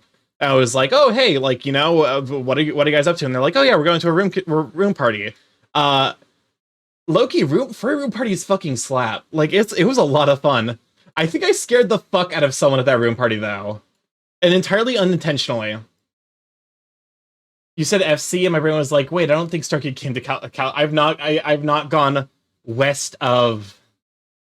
I think the farthest west I've been in the United States is St. Louis. Okay, I feel relatively happy with where Aether's at. Let's go ahead and just paint the like.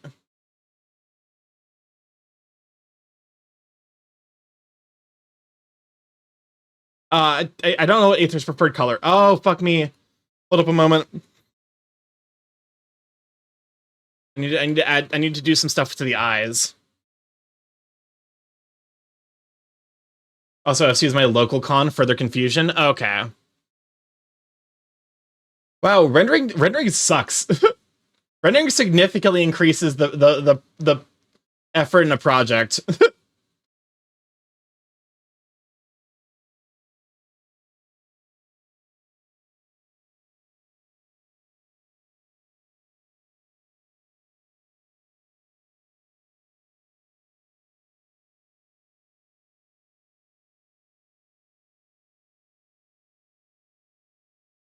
There we go. Now come up to this layer up here. Actually, we probably want to do over here as well.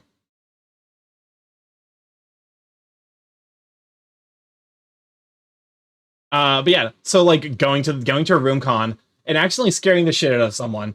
Because uh through the entirety of AC, I was basically permanently underhydrated. I was trying my best to hydrate as best as I could. I was constantly carrying around a bottle of water, and I just wasn't hydrating still. Probably because like I wasn't actually getting electrolytes in my system, so like the water was basically just going in and out, which like is not great, but like what there's not really a whole lot I can do about that. Um, so I'm like, okay, whatever. Like, I'm gonna hydrate as best I can. I get to the room party and like it's late enough in the night where I'm like, I'm not gonna start drinking, so I'm just gonna have water. Um, I luckily they had like sparkling water there. That was very very lovely. It was like sparkling water with like a little bit of fruit juice in it. Um, and I'm like, okay, you know what? Let's go ahead and let's go ahead and down one of these because I'm super thirsty. So I'm like, okay. Uh, crack it open. I proceed to chug this can of sparkling water, and then as I look down, there's just this guy there staring at me like with the most blank expression, and I couldn't tell if he was concerned, annoyed, or deeply, deeply confused by what he saw me doing.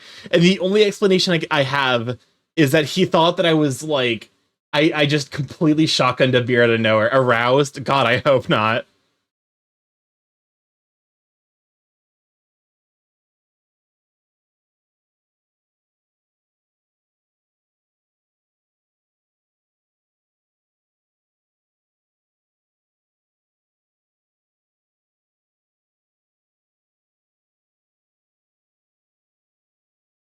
There we go. Okay, this is cute. It's like the aerial legs comic.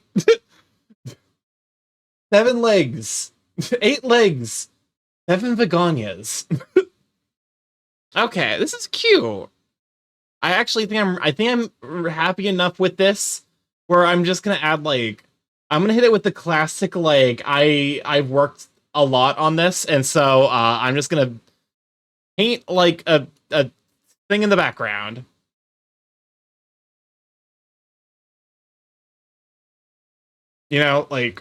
Like one of these. Something like this. Yeah. Oh, I can't not. It's just the aerial legs comic. Oh, I can't not fuck him. Out. Low key. So I did the fucking impossible and I chugged an entire can of sparkling water without burping. Your liquid handling ability is incredible. You must have a being an automatic micro pipette array kink. Yes, my room number. Let me show you it.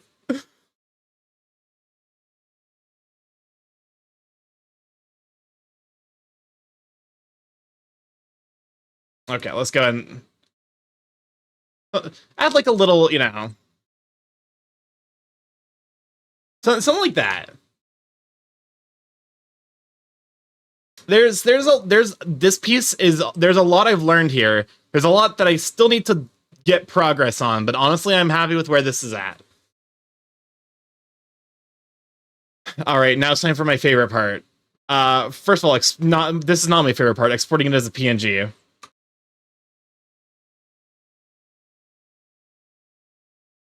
Uh, time lapse. Export time lapse. Okay, go ahead and export that. Exporting time lapse. I always find this part just so satisfying to look at like how a piece has progressed. Back to art shiz, raffles, Aether headshot. All right, time to load it up into the scene. The media source. We want to arches, raffles, Aether. I believe this starts not at the very beginning because I forgot. Okay, so it starts relatively early on, like close enough to the beginning.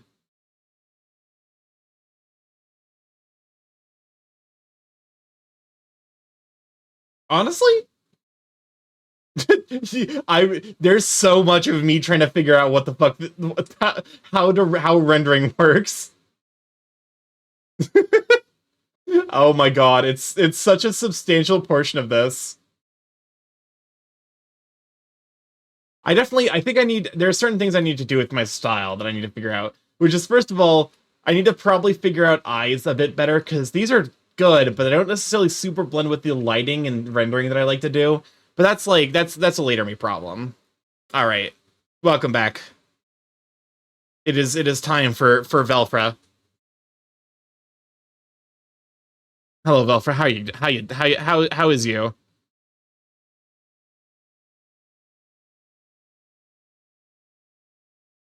But yeah, part of me is like, I'm trying to think about like how much I would reasonably charge for these. Artsy Crow, thank you for the follow. Welcome to Live Check. Glad to have you, our fellow crow artist.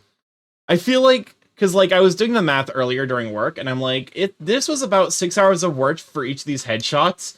So if I charge like $9 to $10 per hour, $60 seems kind of reasonable. I don't know. I don't know. I'm still a far way away from offering it. I keep getting burp streamers. I follow so many. Well, welcome to another. Welcome to another one. I'm the next bird streamer. One of the many. Host computer auto protocols you to cycle on your essays wells until you ahem. I have no idea what any of that means to there. I'm gonna be 1,000 with you. I'm gonna 100 with you. Are you also a crow? Yes, I am. Okay, well, technically I'm a crow. Oh, technically I'm a pile of nanomachines in the shape of a crow, but like it's close enough. Okay, so lighting.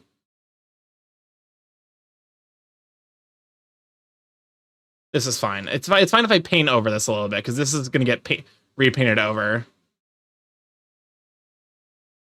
My brother. Shadra, welcome on and glad to have you, Sweet Bean. Hi, it's good to see you again. Welcome on and glad to have you, Sweet Bean. It's good to see you too. I am back from AC and deeply, deeply exhausted. However, I did manage to finish the rendering for this. This is about 6 hours worth of work, so for 6 hours, I think it's not bad. It's definitely... I'm learning a lot more about... I'm getting more comfortable with doing some more extreme variations on shading. Like, that's... Because, like, this is a lot darker than I... Because, like, let me open up my other thing. Rob, back from ACAC. I hope you rest well. But it's good to have you back. Oh, thank you. Because like the other thing I did where there was shading, if I can open up. Oh my god, it took a moment to load this. Like there's some shading here, but I think I take it a little bit further here. Then like lean into it a bit more. Maybe it's one of those things where it's like also like just the fact that I can do rendering now, because like some of these lines here are good indications of progress.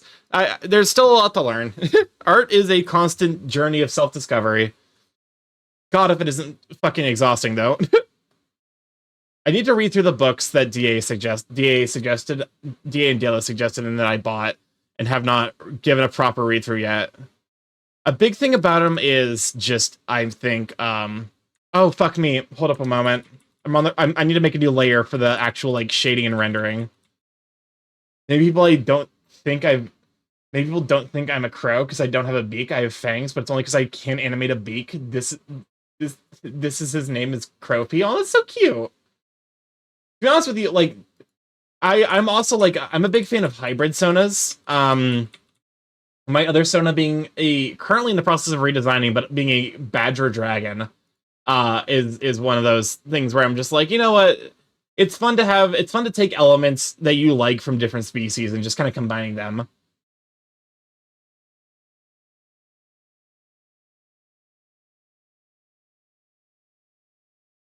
Shapeshifting is fun. Yeah, exactly. I wanted to have justification. That's part of why I'm a massive nanomachine, is because like I wanted to have that justification to be like, you know what? Let's what if hey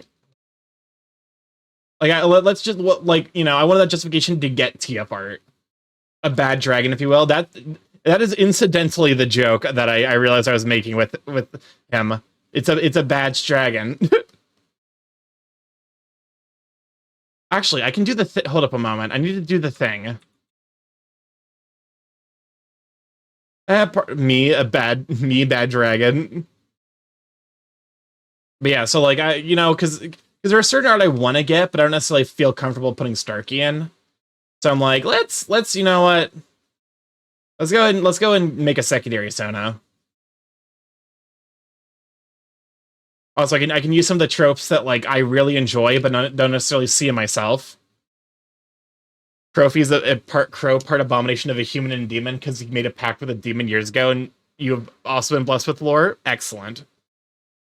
Burb lore.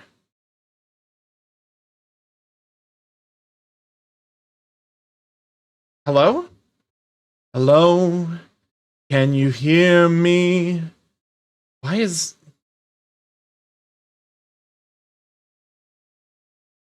What is happening here? Oh, whoopsies. What is... What? Why? Is Scusi? I have modes, just so I can hear you. Why does that happen?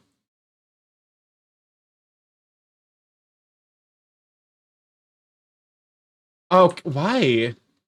Why? What? Strange. Very strange. That's one of those, like, I don't know what I was thinking moments.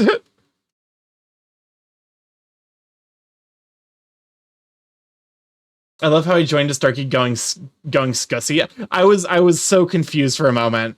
For whatever reason I was on the top layer and I was like it's like sometimes being an artist is like trying to solve a murder. The joke about like being the debugger, like debugging code is like trying to solve a mystery where you're also the murderer. I feel like art is that also a little bit. Because there'll be times where I'm sure if I looked back at one of my earlier pieces, I'd be like, why the fuck did I put this on this layer? That makes no goddamn sense. Such is the joy of art. And like, this also this pain and suffering. I'm sure part of the problem is I could also just like lower my brush size just a touch. Stuff like that, yeah.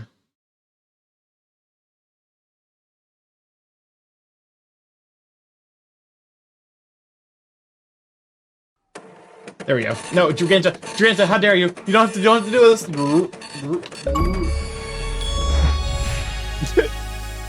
Oh god. Welcome on, Draganta. Glad to have you, Sweet Bean. You have unlocked the coolest Burb award. Your shout for Draganta, even though he did this to me. What's up, Chris? Where the rats? I will now commit a war crime against a dragon. Why? Sorry, Shadjaw, but I know what you do and no one did it yet. So I legally have to do this or Starky will do unspeakable things. Have you shouted out Shadraw? Is that what you're planning on doing? But you know, Draganta, glad to see you. It was so good seeing you at MFF or Brain. What the fuck? Maybe the stretch. It was so good seeing you at AC, although presumably they was stretch. But yeah, it was really good seeing you. MFF. I will be going to MFF, so if you're an MFF girly, I will be there as well. MFF, between AC and MFF is actually the easier of the two to go.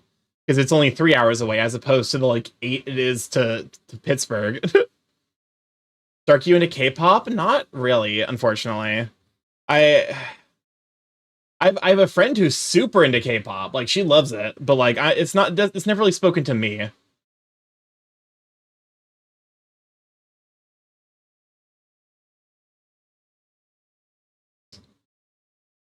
Oh, the thing with the hydrate. But yeah.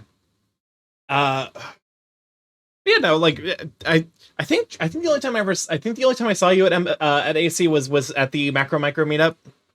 I did go to the Dragon meetup. Actually, I should probably tell the story about the Dragon meetup. Hydration is good. Is it cool if I toss a song in there in a bit? Go for it. The song queue is open to everyone. Feel free to throw in whatever. Although I will skip anything that doesn't necessarily match the vibe we're going for. But yeah. So the Dragon meetup was a bit of a Pedro. Exactly. You can throw in Pedro if you want. But so I went to the dragon meetup, which was an hour after the macro micro meetup. And I got there. I got there a little bit early, only to discover that it was okay. Victorian, why would you do this? I'm just a little bird. I'm just a little guy. This is me right before I heckin' chomp down dragon meetup. Heck. Well, because, like, also my secondary Sona is a badger dragon, so, like, I was like, you know what, I can justify going to it because, like, A, I have a lot of friends who are dragons, and B, looks like you're screaming. Those are beak petals. Break it down, bitch! Let me see you back it up! I knew it. You're a flower bird. I know it every single time. But yeah, no, so, like, I got there, and I'm like, oh, this is kind of weird. It's, like, in an area that, like, basically, the dragon meet and greet happened where the, I'm in Spain without the A. We had a couple birds at the cat meet. Oh, I was tempted to go to the cat meet as well, because I have a lot of big cat friends, so I'm like, you know what, if I go there, I might run into a couple of them. I keep getting distracted by this song.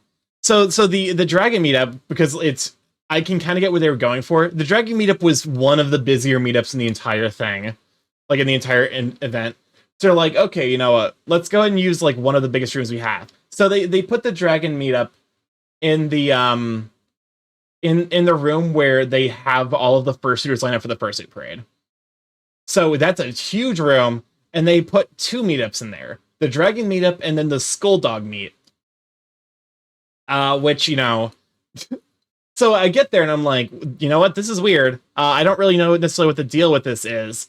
But like, at that point I was texting Ivan because I was like, you know what, my thing with like conventions, like when it comes to social things at conventions, I'm way more sociable if I have one friend. Like if I have one friend who I know is going, I can like get way more sociable because I'm like, I have at least one person I can talk to. Like if I get like socially scared.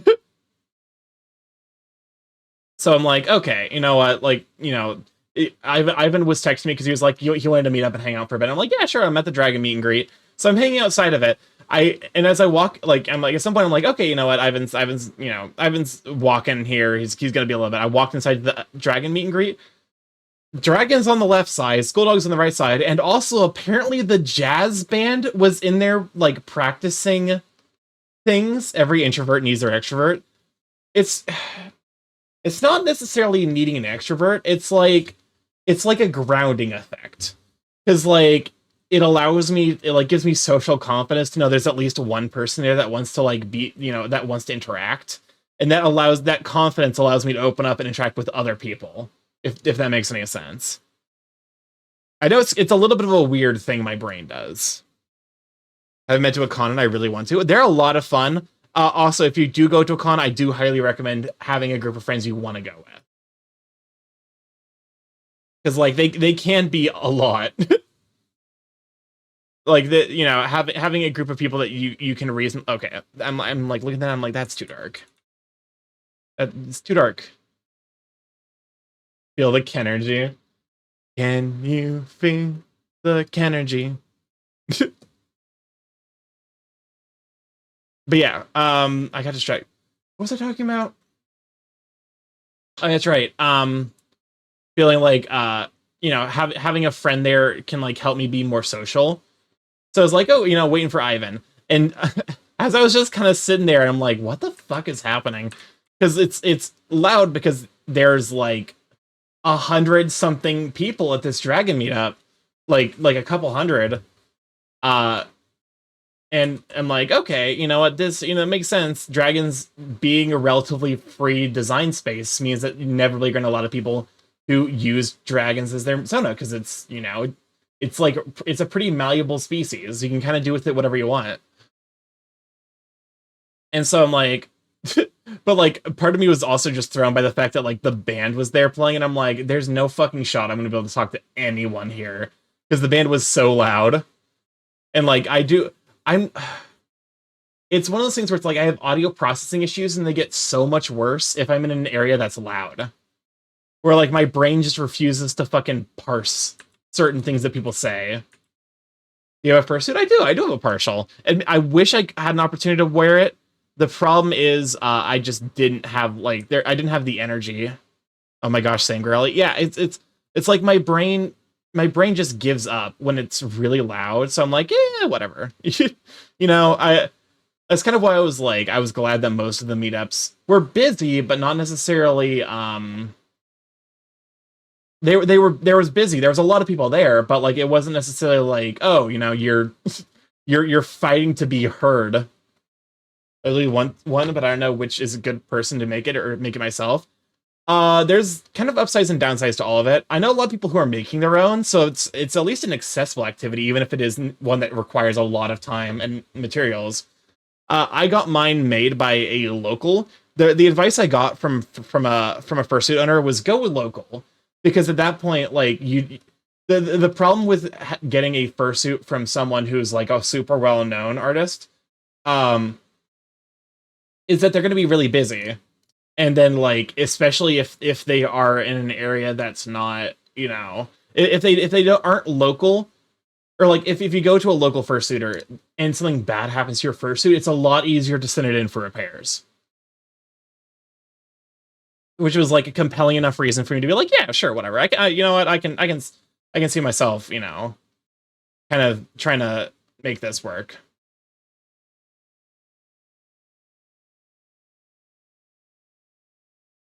There we go.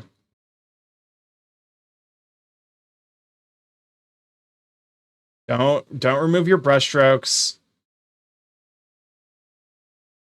I want to, but like I know I'm not supposed to.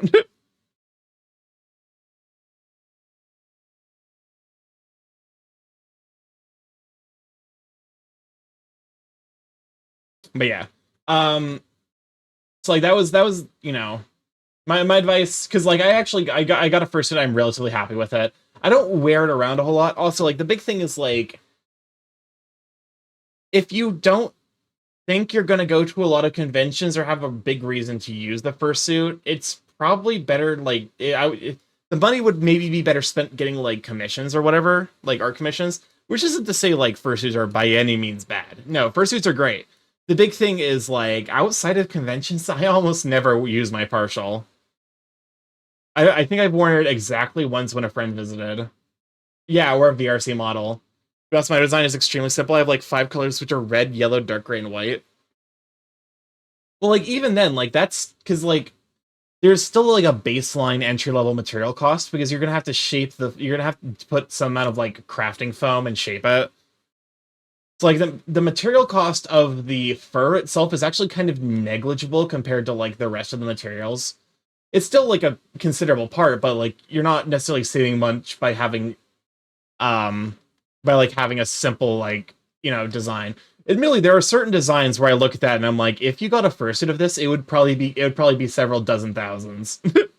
My boy shall be floofy, exactly.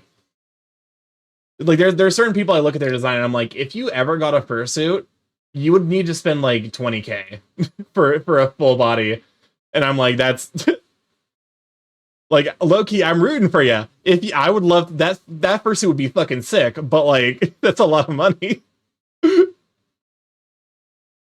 But yeah, I wear mine to anime cons and meetups, and occasionally at work when I get stressed because I work from home. I suppose that's fair.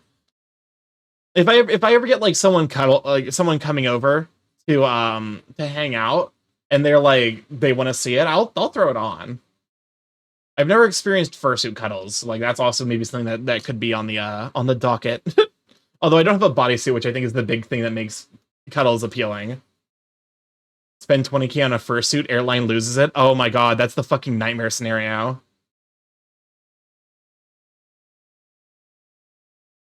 Like that, I actually have anxiety now. I think that's the big thing is like if I can't drive to the place, I don't think I want to bring my fursuit. Fursuit cuddles? Yes, that is apparently a thing people do with the fursuits a lot. Oh my fucking god. God drum. Lil it come. Okay, who did it? This is great. This is iconic. This is I believe X-Files with Cupcake. The Sex Files. Never mind. It's like it's great.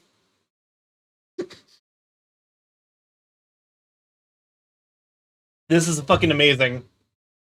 Oceano, did you do this? Yeah, yes, I was like, this has big Oceano energy. Oh my fucking god, this amazing actually. Okay, go and add some light, some more darkness here behind the floof. Because it is also blocking out the sun and reflecting the light.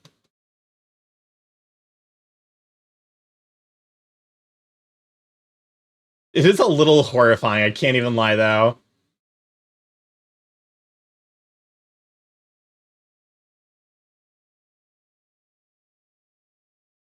Okay, I think this is we're making progress. She's choking on the eggplant. Okay, lighten you up a touch. There's a cutie. How are you? Doing good. Welcome on, Aether. Glad to have you, Sweeping. I'm glad I got to run into it. AC Aether. This is the finished render. Do you like it? Is there anything that like you wanna have changed? I try my best with the lighting. Are you doing art fight? Welcome on, Babanasaur. Glad to have you, Sweeping. I probably can't do art fight this year. I would love to do art fight, and I was really considering it. The big thing with me though is that I feel like I'm just not fast enough as an artist to do it. I'd feel bad being like, I got attacked a whole bunch and and being unable to return the favor because I'm still learning a lot. I feel like next year's art fight is going to be a definite for me though, because like I do want to do at least one art fight. Well, welcome on to Babanasaur. Glad to have you, Sweeping. Can we get a shout out for Babanasaur? Babanasaur is an absolutely amazing artist. I highly recommend them. Their streams are super comfy cozy, very vibey, and yeah. Also the same. That's why I'm scared to do art fight. But yeah, you're too sweet. Oh, listen, one thing that learning art has done for me is it's helped me realize just how much effort goes into every piece. I've learned so much more appreciation for artists, and like y'all are great. And also like your streams are great. I could gush about artist streams all the time and artist styles. Low key, because I remember, Babana, you're like you do like a watercolor style, right? Unless I'm thinking of someone else. I feel so bad if I'm thinking of someone else. But like I am trying to adopt like a watercolor kind of look to it, which is like it's slow going, but I think I'm making progress. I want to start having on more art friends for like Tuesdays and Fridays to help me like learn more about stuff because a lot of the things that I've learned have been from people backseating me and being like, yeah, here's a tip for doing this, here's a tip for doing that, like, so like there's a lot of a long way to go, but I feel like I'm doing good progress. It's kind of painted. I do watercolor though. Okay, so let me make sure that okay. Let me pull up Babana sword real quick. Babana, okay? Twitter. Hold up a moment.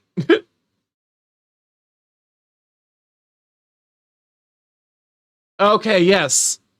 Yes. Okay. I okay. Let me see real quick.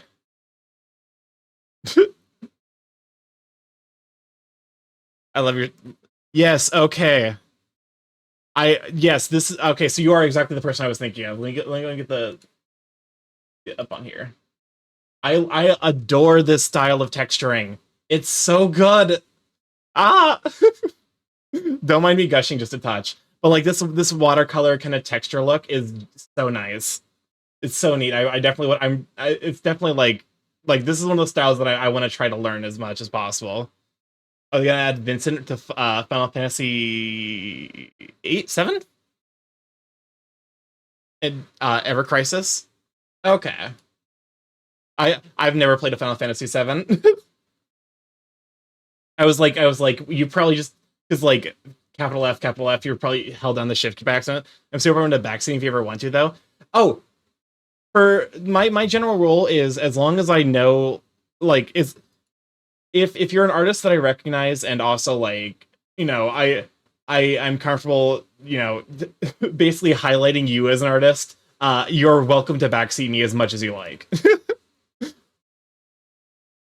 Because like there are certain things that like there are certain things about even CSP that I need to learn because like I know one thing that DA recommended was there's a way to like briefly turn your layers monochrome. I think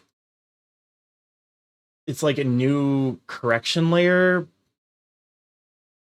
can't remember how it is, like brightness and contrast. No. Oh wow! Oh wait, that actually is kind of sick.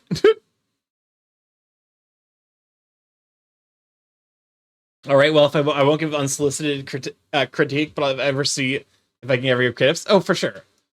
I take it all as like do lol. I do kind of low key. Yeah, it's kind of a cool effect, right? Is to just like bump the darkness just a touch. Because like I think I tend to paint in a slightly brighter palette.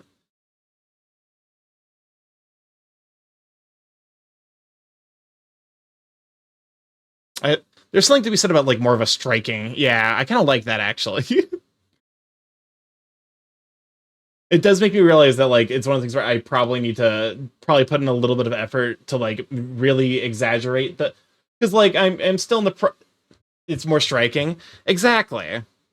Okay, so there's a way to basically hue, saturation, luminosity. Now, saturation. Okay, so if you briefly set saturation to 0, you can actually see your levels. And like this can be a good way to like because Ye talks about this a lot. That like if you have like you basically have like a monochrome filter, it like lets you see your levels, like your saturation levels, create a new layer of everything and then color the layer pure black and then set the layer mode to saturation. Okay, so there's multiple ways to do it. Because like I did a correction layer and then hue, saturation, luminosity, and set saturation to 0. Your lightness levels. So like you can kind of see like where you need to fill, like you need to kind of like hello? Oh, what in the world are you? Oh, that doesn't look right at all. Hold up a moment. How did this happen? What layer are you on?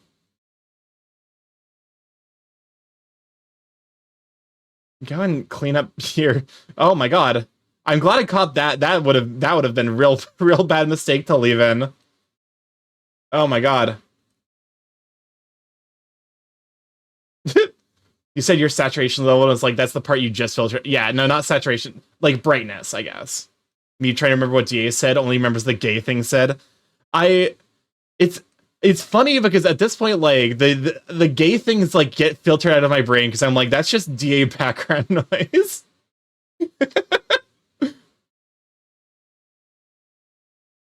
Okay. So yeah, so cleaning this up a little bit. Very, very silly that like I didn't catch that earlier. My power level. So yeah, if I yeah, there we go. And now if I turn on the layer that removes saturation, we get a black and white. We get like basically the gradient. We get a grayscale gradient of the piece, and like because like one of the things that like you kind of don't want to do is to like I think like one of the things he recommended was like don't have this like basically these big chunks. They can be fine, but they don't like there's better things to do where you want to maybe saturate them a little bit more, so that way they have so that way it's a little bit more visually pleasing. Admittedly, that is kind of high level composition theory, so like I'm not there yet, but it is, I guess, something fascinating to look at and to know that I can actually implement it. Okay, go ahead and turn on the brightness contrast. I'll go ahead and export this instead. Export single layer PNG. Yes, there we go. Go ahead and save over that. And then I will go ahead and get this to you probably after stream. I don't know if I'll have time to finish up Velfres today, as we do have an hour left, and I still need to, because like rendering takes time. is the thing I'm realizing. It just takes a lot of time to be like, you know, because you're basically like repainting over everything again, but with like a brush to add texture and to add like, you know, to kind of handle some of the more some of the more, you know, complex areas. Because like, for example, I could probably get away with like kind of fudging the line just a little bit. Because like stuff like that kind of doesn't read that bad at size and scale. If you're looking at it, like it's maybe a touch distracting. I don't know. This is the trial and tribulations of developing a style, I suppose. Although I feel like I'm still some amount of very distance away from that.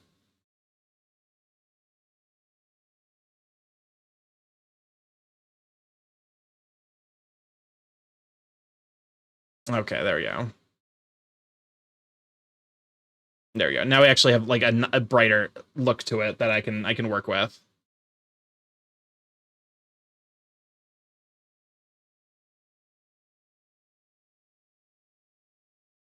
There we go. I'm playing with the save reminder and the drinking bird. Oh, wait, this is a K-pop group I really like. It's a jam. And the stretch and the pets. Think of the pets.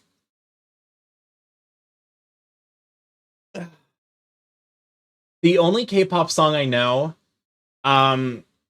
quite well is the one that got turned into a meme because there's the people who cut the music video together included a cut of the like one of the ladies, because it's like they're like in no not okay, to be fair, there is Gangnam Style. You do make a compelling point there actually.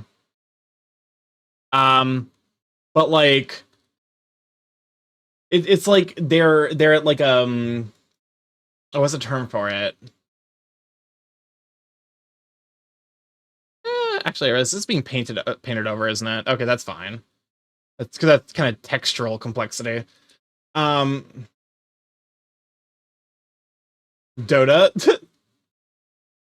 but it's so they're like at an airfield, and then there's a part where it's like da da da da da da da da da, and then like it basically cuts to a lady jumping off of a plane and immediately eating shit against the against the ground, like face first. And it's really funny every time because it happens on the beat. I can't remember the name of the song off the top of my head. I'm sure if I looked up like a K-pop faceplant music video, I'd find it. Gonna lurk while I try to get a hottie Wolf Butler and ZZZ. Hell yeah! Chase your bliss, you sweet bean. Dragon Distai by Ozone. Okay. Was this your drawing? Welcome back, Xana. Glad to have you, sweet bean. This is Velfra. We finished up the piece for Aether, which I am relatively happy with. Life is a big stage. Donk.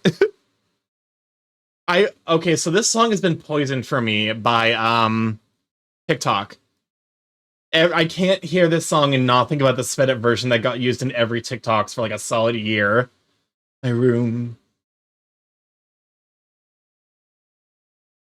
More.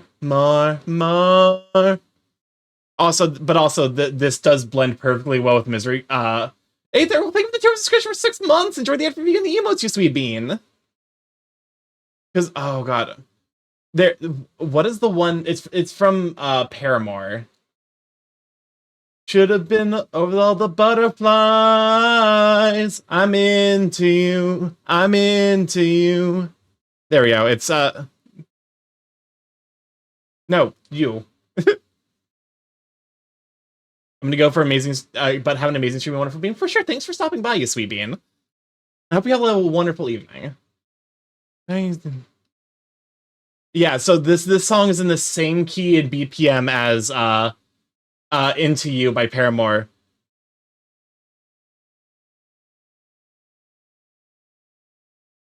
I'm still into you, into you. And even on a worse night, I'm into you, into you. I'm definitely flat. Part of me is like, I don't want to put too much strain on my voice. Because, like, I am still a little sick.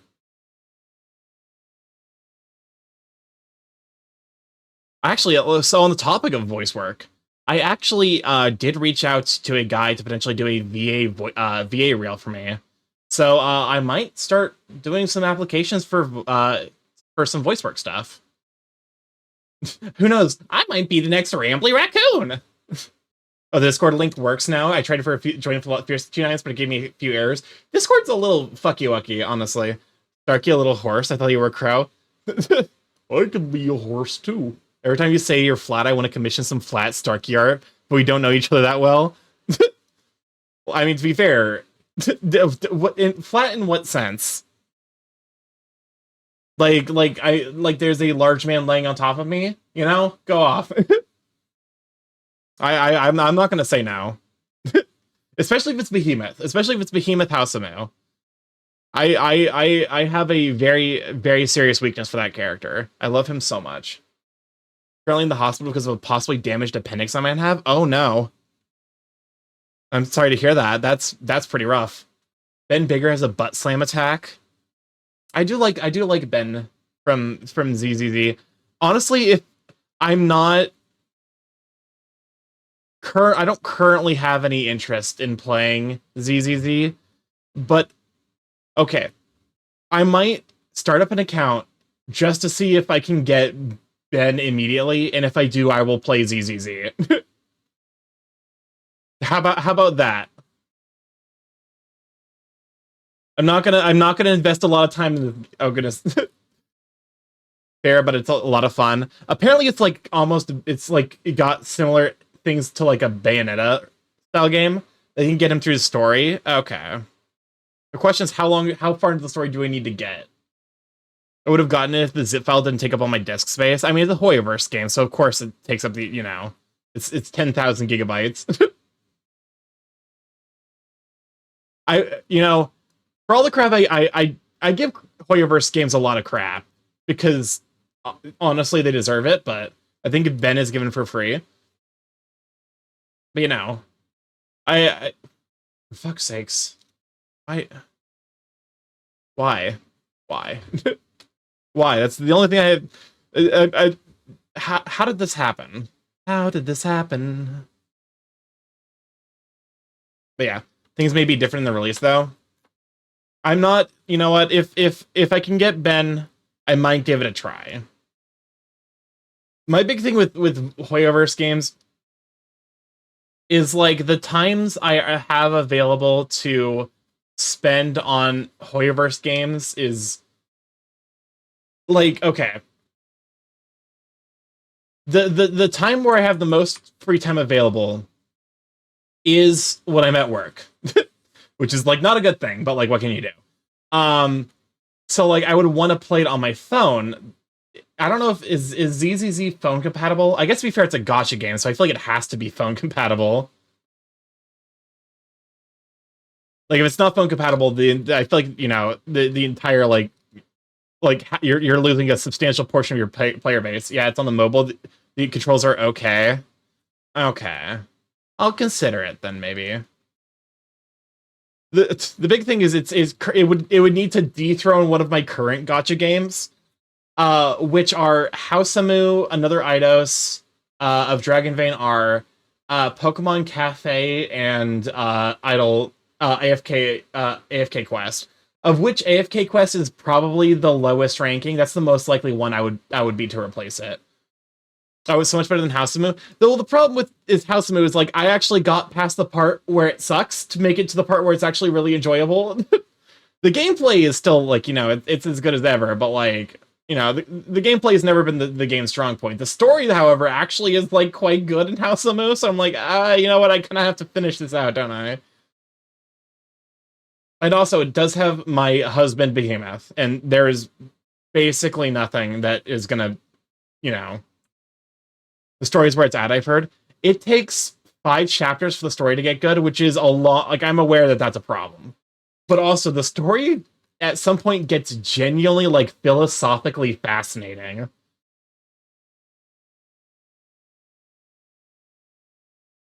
Because, like, okay, so the conceit of Tokyo After School Summoners is that, like, there's this app inside of the universe that gives your character magical powers.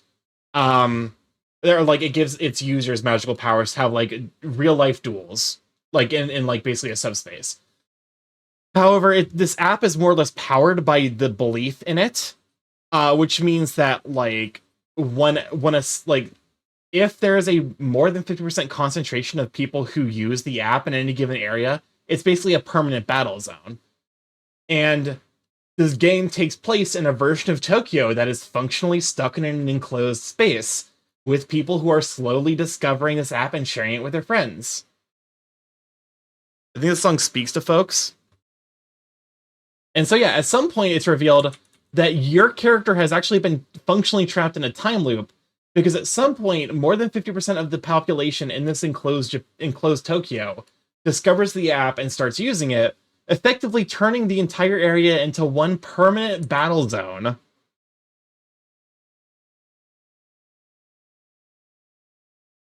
And that, like, whenever your character dies or like is defeated, you get set back to a time before, like, like at the very, very beginning of like functionally a time loop.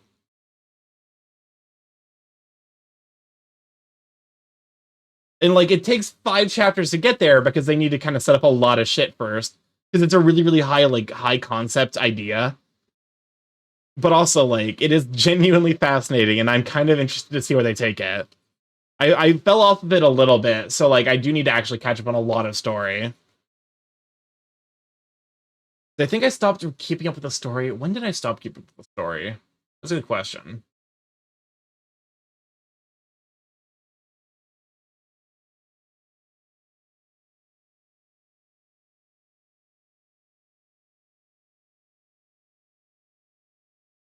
But yeah, I just spent like 15 minutes having to listen to my brother rant about the failure of the Defender class in Ben and ZZZ. He's a Metabrain Monster Hunter player and it shows. Oh no. I'm so sorry. I'm so sorry. I'm sorry for the way that your brother is.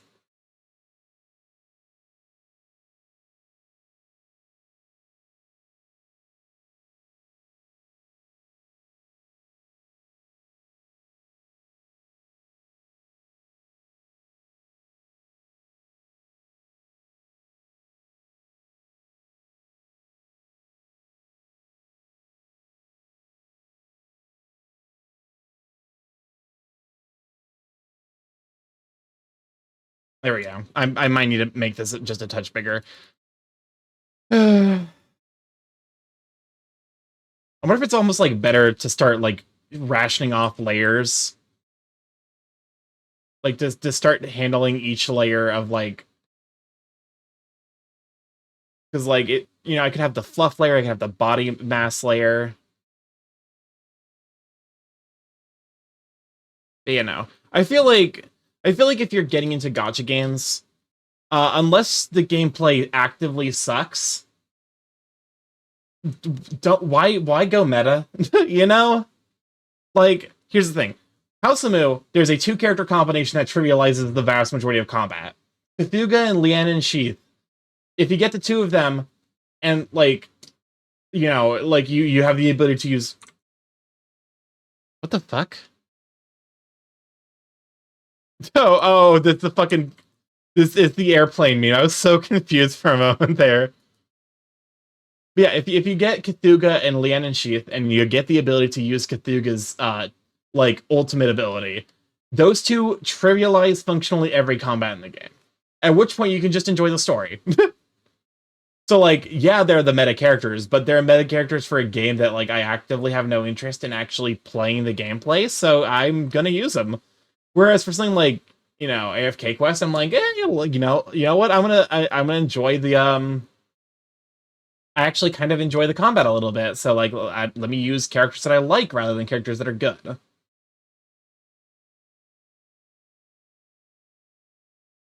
My gotcha I dropped due to gameplay is Arknights. Welcome on, Dr. Wolfwalker. Good to have you, sweet bean. Can you shout out for Dr. Wolfwalker? I got the meta unit, but I suck at the game, so so much I kept losing anyways. That's fair. Welcome on, Wolfwalker. Good to have you, sweet bean. Go give Wolfwalker a follow. He also does art. He does art. He's a very, very good artist. Also, welcome on. Speaking of great artists, great artists, Doodle Den, Galvin. Glad to have you, sweet bean.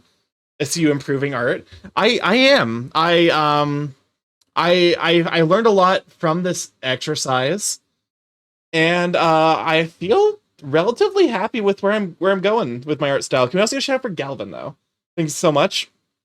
Speaking of, I was talking about you earlier, Galvin, because like I was basically trying to remind myself to reach out to you because I'd love to have you on Friday, so that way we can like kind of discuss like paint style and stuff, or just like if you're free, just to hang out. The kind of person that says get good if you don't play it something else, that thinks Ben is the character for people who asked for easy mode in Dark Souls. I studied tourism on college. I had to learn how important accessibility is to people. Get good or get out should answer the need of accessibility and variety. Exactly. Yeah, awesome. Also, like, I might make like a channel that's just like the art channel where I have like, like I just hop in there whenever I'm doing art stream, because like honestly I'm happy to have artists on whenever I do stuff like this, because like I'm still very much in the learning process, and having artists who can backseat me and be like, yeah, okay, here's how you can improve on this is always handy. Just boot me whenever. Okay, excellent. Who am I shouting out? The Doodle Den. Be sure to give the big sweet Durg Bear and Char a follow, especially if you like the chonky men. Galvin does absolutely amazing chonky men. Meanwhile, I'm just a fartist. Honestly, here's the thing. It literally, getting an art's scary. I'll acknowledge that. It's really scary to get an art because it's fundamentally being vulnerable. Sorry about the rant. Here's a House Samu meme. Because like, okay, here's the thing I just finished working on. Let me load up my go-to like my go-to thing. Where is it? Week 1? Yeah. This was drawn in the same year. I drew this year. And here's where I'm at. Same artist, just a couple months of learning. You can like anyone, like, it's like, oh, the like anyone can, if I can do this, you can do this. Sincerely, like, if I can do this, you can do this too. Like, the thing is, you just have to be okay being bad. You have to be okay looking at the first thing you make and not saying this sucks, I'm never gonna get better, but to say this is where I'm starting. There is so much room for improvement, and that's overwhelming, but there's always steps you can take to get better. Also, like, having a stream schedule that I stick to has helped me immensely just stick out. Because, like, okay, let me open the thing that, like, because I've officially had my first art slump. And it was with this guy, where I was like, this is my Sona redesign, and I'm like, I was art slumping so hard because I was like, I didn't really know what I wanted to do, and then I was like, I picked up the raffles as like a thing that I was working on, and suddenly like because like I really wanted to make sure that I did these good, because like this is some of the first gift art I'm making for for fans. So I'm like, fans / viewers / friends. It's like, I'm like, you know what, I want to do my absolute best. I keep my old DeviantArt account around for people so I can show them the place I started. Exactly. It's like there was a trend that was going on for a little bit that's like it was like one of those artist trends that was like in order to get here yet like in order to make this you have to survive this, where it's like one of the first things you made and then one of the more recent things that you've made, like one of the pieces you're more proud of and then one of your first pieces. What drove me a little nuts is that there were some people whose like first pieces they were showing definitely weren't there first. Like they were definitely showing like themselves a couple of months into the process. And I'm like, that's kind of discouraging to like new artists. Welcome on, developer. Glad to have you, Sweet Bean. We are working on you. We are in the process of now rendering out your headshot. Hopefully it's gonna look something comparable to this. But like I looked at that, I was like, bruh, this is not your like now I'm aware like of like kind of the learning curve of what art is.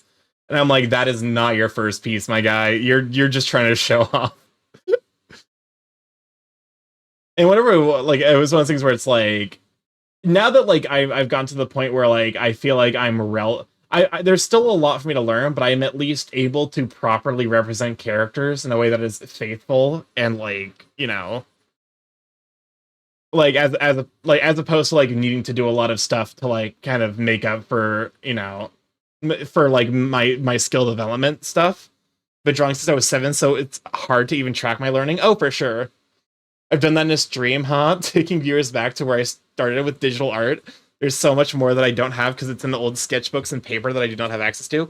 And low key, there is literally like there's a VOD of me, I think. I can't remember which one it is, but like there was a VOD of me like going back to looking at that exact same like my first piece and then getting jump scared by my progress because I immediately switched back to my pride piece. And I was like, what the fuck? Like, wait, I actually made this? Like, it took me back a moment because I still think of myself as that artist who struggled to even draw something resembling my character.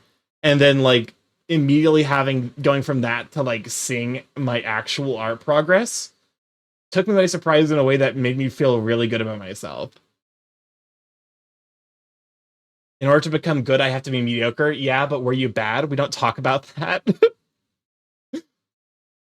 Exactly. To be honest with you, I think it's one of those things where it's like, I feel like once you, like, it's almost like a confidence thing, where, like, it takes confidence to be bad at something in a way that, like, is actually kind of beneficial. Because, like, I think you know, I've had multiple people tell me that like I'm making really, really fast progress as an artist, and I think part of that just comes from the fact that I acknowledge that it's okay if I fail, you know, like it is okay if a piece doesn't turn out in a way that I necessarily thought it would, and so I'll just get back on the horse. I'll try better next time. And like, hey, I learned a lot from that failure because I learned the stuff that doesn't work. Admittedly, I suspect that I'm probably going to hit a plateau for a little bit as like I try to, you know, figure out the stuff that doesn't work right now with my current style. But we'll see. As it stands right now, learning to do rendering is probably going to be a substantial process. So until I feel like I have a good grip on that, I feel like I'm set to improve.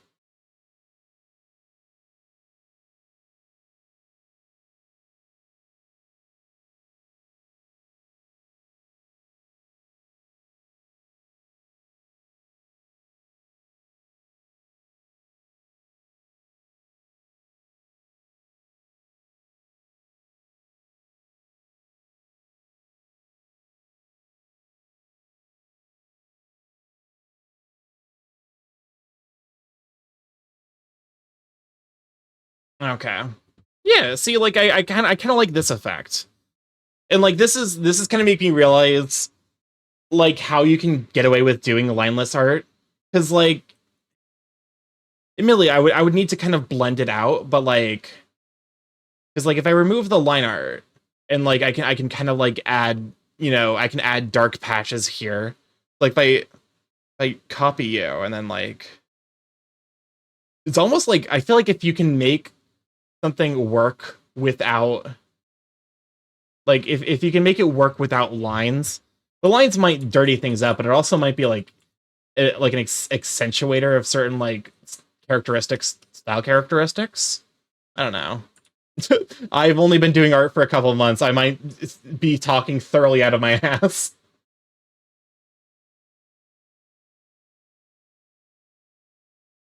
Well, something like that to kind of, I mean, it kind of reads well. I think it would read a little bit better. Yeah, with the line art, it definitely reads better. But honestly, that's not bad. It's kind of making me realize how painting works. And like how you can kind of build three-dimensionality into a piece by like adding lining elements. So like if because this is like on the other side of the face, so like something like this, where like you're kind of,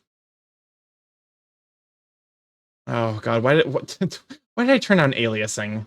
Hello?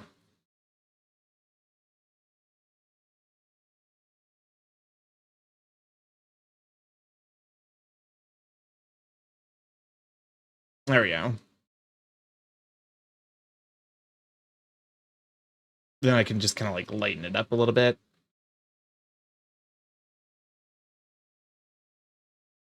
Yeah, I'm hoping for that kind of painter style to be what I'm more known for, because I think it just looks so nice. Oil paints, watercolor paints.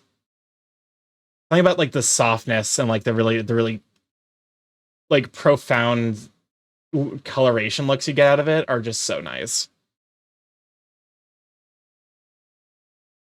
Okay.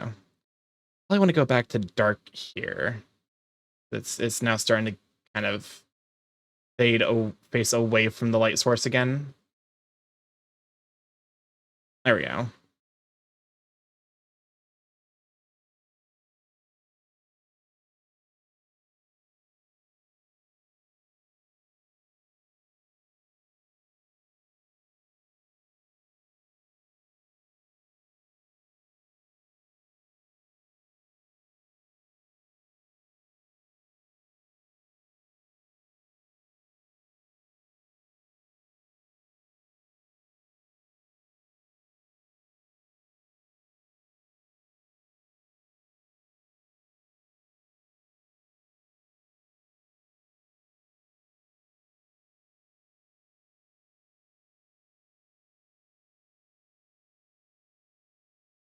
Admittedly, I Black Sclare is a new one for me, so I need to figure out kind of what I'm gonna be doing with these. I think I could do the same highlighting style, where like I basically, you know, something like that, because it's basically the eye reflecting off of water elements. Affirmation Bun, thank you for the follow. Welcome to Live Check. Glad to have you, Sweet Bean. Can we shout out for Affirmation Bun? I believe you also stream. You're a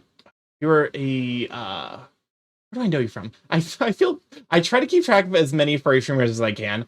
Sometimes I can't remember where I've seen people from. I want to say it's from like Lunar Buho's side of things. Interesting thing with the line art, you don't have to use black as your main line art color. Try something along the lines of dark gray, purple, or red, or any warm colors. Then you can keep the same color you use for line art as your shading color and mess around with opacity. Interesting. Eldritch Angora Bunny. Oh my god, I love it. I see we're also playing ZZZ. How we're having fun with that? Oh, I'm on the wrong player. Whoops. Take a shot. I am? Okay. We were actually talking about that earlier. I'm like, I might get into it. It would, if I'm getting into it, it would be for Ben. Let's be honest. Well, I'll be honest with everyone. It gets you the idea of black. It gets you out of the idea of black and white shading. Okay. That's actually a good tip, because like I definitely use the like line art is, I think, increasingly becoming a little bit of a crutch. Not like super bad, but you can go on dates with Ben at a high enough level. Okay, so you're selling me on ZZZ. I'm not gonna be on it, or I'm not gonna lie. that is a pretty good reason to play ZZZ. Because, like, also from what I've heard everyone saying, Ben is like a big goofball sweetheart who just looks menacing, which is like my favorite character archetype. It's literally like my biggest weakness as a character. He's also very smart. Okay, you know what? I think I might have to play ZZZ. I think we found the stream game for Thursday. Oh, okay. Yes, perfect. I am selecting the right color. The two furry dudes tend to be the most put together out of the characters. Excellent. Yeah, I won't lie. I didn't realize. I guess I shouldn't be surprised that there is a dating mechanic. But like, now that I know that there is, I'm like, maybe.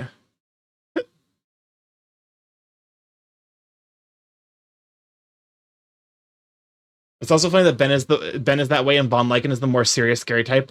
Also, BDSM Dom Master vibes. Really, you know, you're not wrong.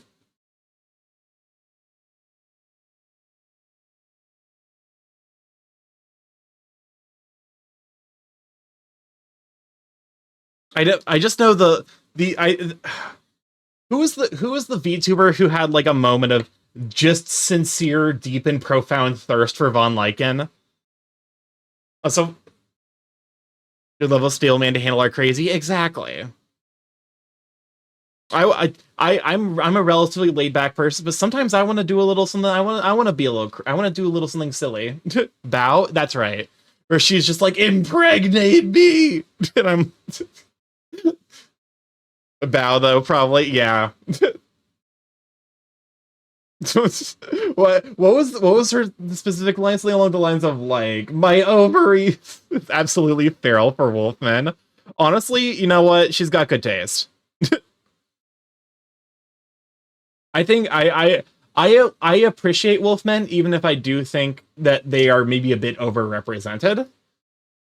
Um, you know what? But also, like I you know what? I'm not gonna yuck anyone's yum. Between like because we got like Death, Legoshi, Von Lycan, Shiro from Brand New Animal. There's a lot of wolves. Wolves are big money. One of his coworkers took away his glasses to make him look more imposing, so now Ben has to do an angry expression to see better sometimes. Excellent. Can I get even darker? Oh, I can get even darker. Hell yeah. We need more birds, to be honest. We have one decent anime recently with a good burb. Yes, Tonari no Yokai-san with Jiro. I did a little bit of fan art with Jiro. Immediately I got distracted. I think because one of my friends hit partner and I wanted to do a gift piece. Yes, I forgot he's nearsighted.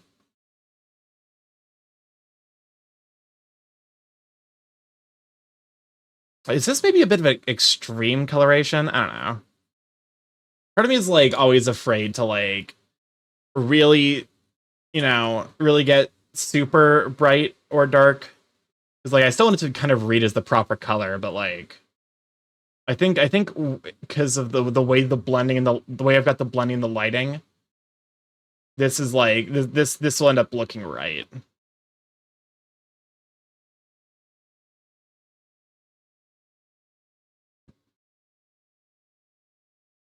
Ben, his nearsighted, has to squint and hold the phone close enough that his snoot touches his phone. That's so cute.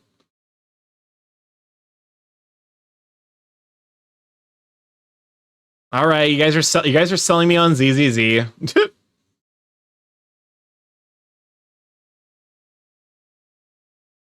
Parasio. All right, AFK. Well, to be fair, I'm gonna try it before I sacrifice another game, but like, it is actually sounding quite promising.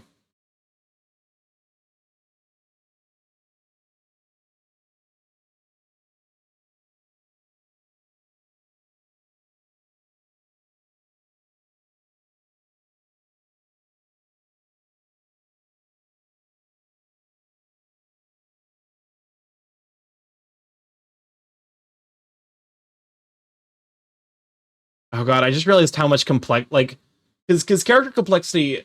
I don't necessarily mind too much, but it does make me real like rendering this is making me realize just how much extra time render like character complexity can add to a render. Because like I'm like, yeah, you just paint the thing. No, you kind of have to go over each area a couple of times to like make sure that you're really blending the colors in properly.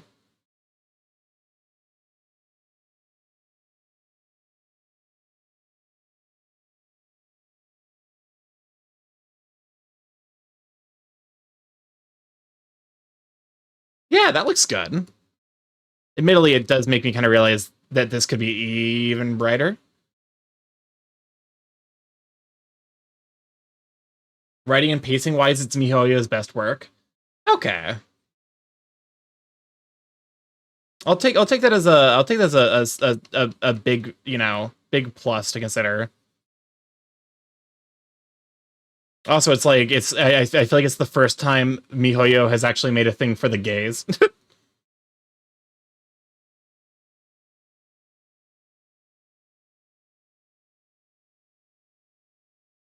Okay, so something like this, and then I do a little blend. Nothing too serious, just like enough to kind of like make it look. Oh, that's looking good. I'm liking where this is going. Admittedly, part of the thing is like because I can't really go much lighter. I guess I can just go like pure white, but I feel like that's not going to read properly. Oh my fucking god. Oh, Shiano, why would you do this? I think you meant something for the furries. Hoyo's golden girl Kiana is said to be lesbian. I suppose that's fair. Yeah, it kind of just once you reach a certain level of brightness, it just kind of like ends up being more of the same. It definitely like there we go. Fix that.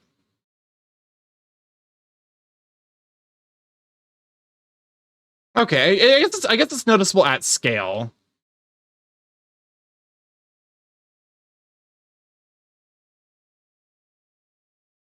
Oh god, I haven't even touched the ears yet.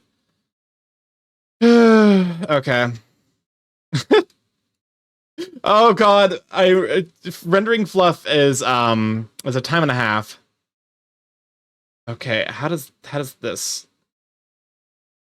Oh god, it's making me realize MiHoYo is a Chinese company, so they got to be careful. I suppose that's fair. There's not really a whole lot you can do at some point, and you just have to kind of try your best to, you know. At the very least, we now have Ben.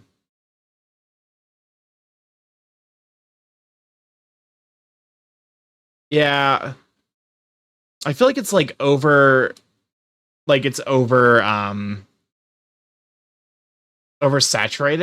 is like the problem here. But there's kind of really no way for me to do anything about that unless I like gotta mess around with the brush settings for fluff rendering. Yeah, admittedly, unfortunately this brush the brush that I have that I like actually kind of like doesn't necessarily have much in terms of rendering like settings. So I'm just kind of forced to like, well, we make do. Yeah, I guess to be fair, if I need to work on finding a brush that maybe has better settings, like find a brush that I kind of like and then tinker with the settings until I really like it. Which is why they gotta tell 2 male characters are gay and who is the bottom and who is the top through code. Oh, that makes sense. Are they breaking out the old hanky code?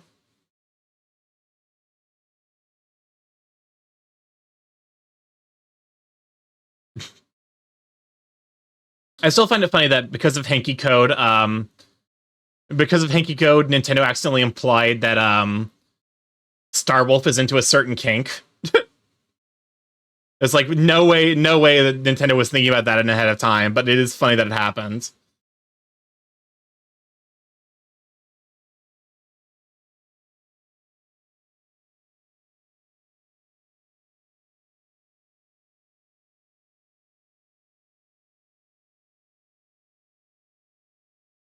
Okay, so that kind of helps bring out some amount of the fluff, even if it does feel a little bit like a hack. we do the best we can.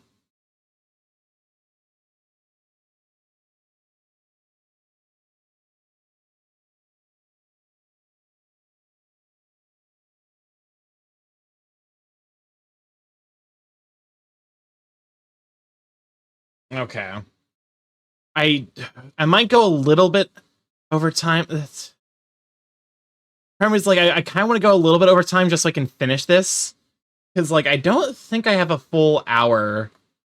Like, I feel like I'm close, but I just barely don't have enough time to finish this up on stream. But also, I do start streams later on Monday and Tuesday, so I'd be staying up later, and I'm already overdrawn from AC, so this might be something I finish off stream. Because, like, there's some stuff I need to work on off stream as well. Because, like, I do want to, so Lunar Bill recently had partner, which is amazing, and also I want to make a piece for him. Admittedly, at this point, it's like a celebration piece, because it happens, like, he hit partner a bit ago, so I'm like, it feel a little weird to make him a partner celebration piece like that. I feel weird because, like, as an artist, I'm still learning, like, the basics, and I don't want to rush things because, like, that's how you make things that don't look as good.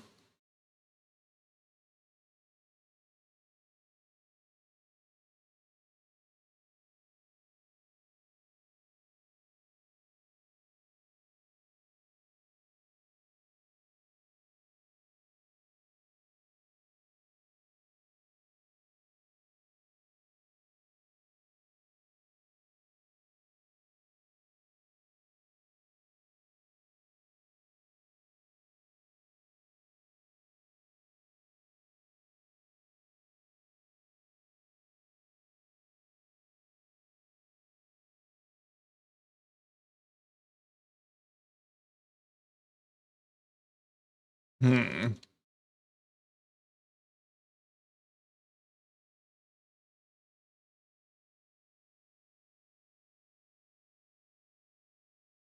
Okay.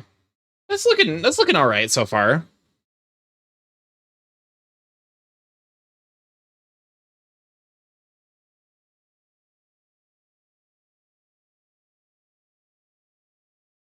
I think I want to add just, like, add some like fill in here. I will say, if there's one thing that, like, this, because, like, learning to do this has been good. It does also make me lose my mind just a touch, because I'm like, suddenly all of my, like, clean coloration lines are no longer, like, at all clean. They keep accidentally painting into the next section.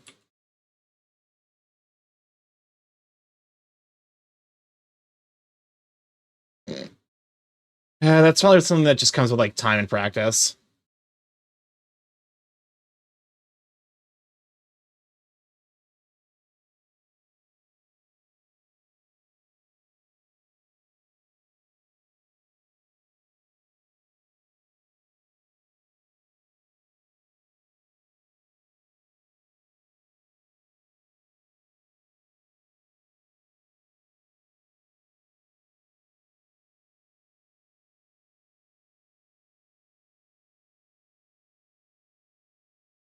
Oh, what? Okay, that's what happened. I accidentally scrolled over an option that turned it from a normal layer to a color burn. Interesting. I was confused for a moment because it looked really wrong. Like, something was definitely up.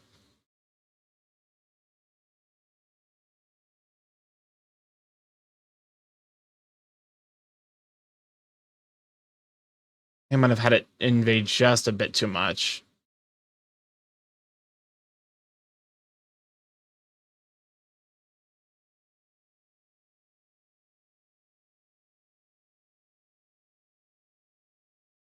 Also, like, this is kind of like the fun thing about painting, is that to some degree, like, these, at some point, like, these, like, minor areas left behind just end up becoming a form of texturing. Oh, Redencon, thank you for the tier subscription for 14 months. Enjoy the effort. Enjoy the effort. You must be sweet bean. Just resubscribe for 6. Wait. What is that? Resubscribe for 6 months at tier 1. They've been subscribed for 4. Wait, did you pay for 6 months of tier 1 in advance? What? Redencon? Thank you, sweet bean. Oh, you might be doing the thing where you're trying to get out in advance of, like, the price hikes. Which, if that's the case, very smart actually. Because like I know Twitch is planning on increasing the sub price because Twitch is just God. It sucks being a small content creator on this platform. uh, Not much to be done about it though. But it's just one of those like it's the fucking JoJo's Part 4 meme of like just kicking the shit out of the guy. Small indie company, of course.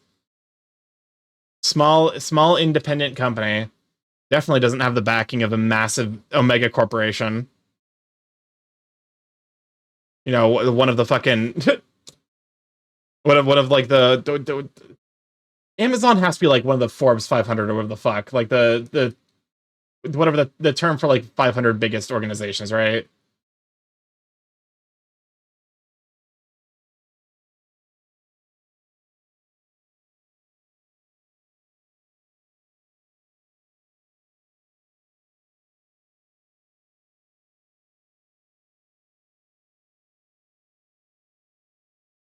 It What is the term for that? I'm actually like losing my mind a little bit. I swear, doing art like drains my brain of the ability to function as like a human being. Like it makes me forget really, really basic concepts. Because I'm too busy doing the art brain thing of like actually doing a big thonk about how I'm supposed to render something. Okay, let's go ahead and do some light rendering here.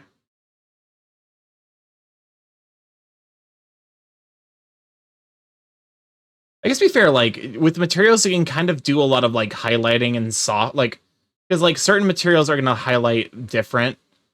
Like if you do like a rubber or a latex, it's gonna have like a lot more shine to it with like bright white highlights. Whereas if you do something more fur oriented, it's gonna have like a little bit of softer edges to it. Hmm. Oopsies, that's not what I wanted. That's not what I wanted at all.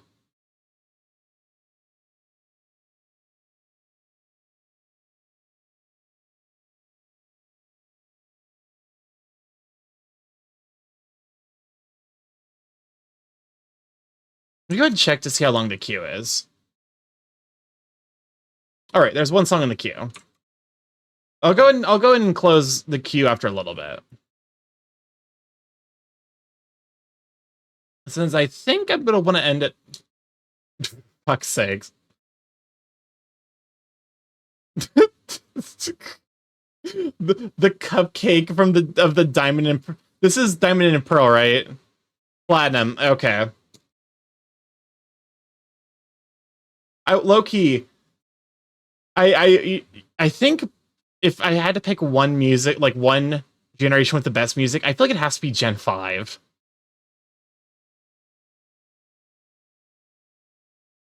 Diamond, Pearl, and Platinum. Diamond, Pearl, Platinum also have some bangers.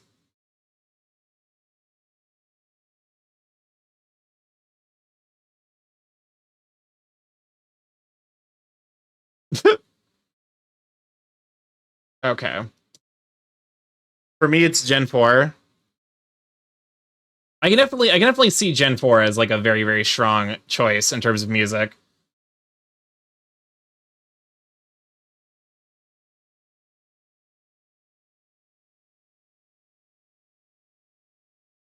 Yeah, I'm probably gonna want to spend a little extra time on this, just that way I'm not like rushing it, because like there is a lot of detail here that needs to be rendered out.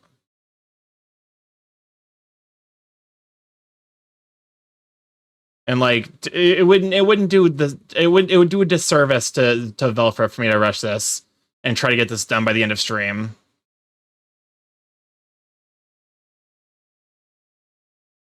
Suck ass.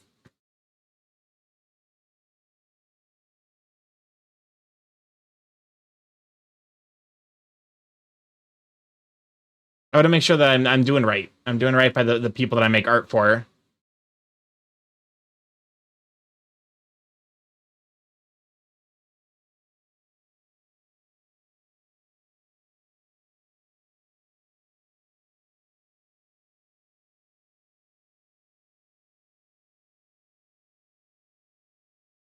I can't wait to like actually paint the background of this and then to realize that I've made 10,000 like little lines. I guess I could just hide the background now and keep an eye out for stuff that pops up.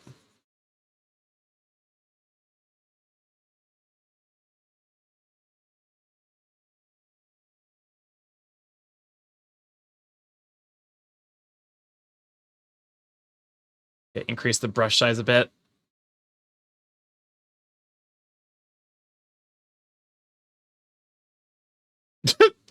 Thank you, Cupcake. For that one last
Okay.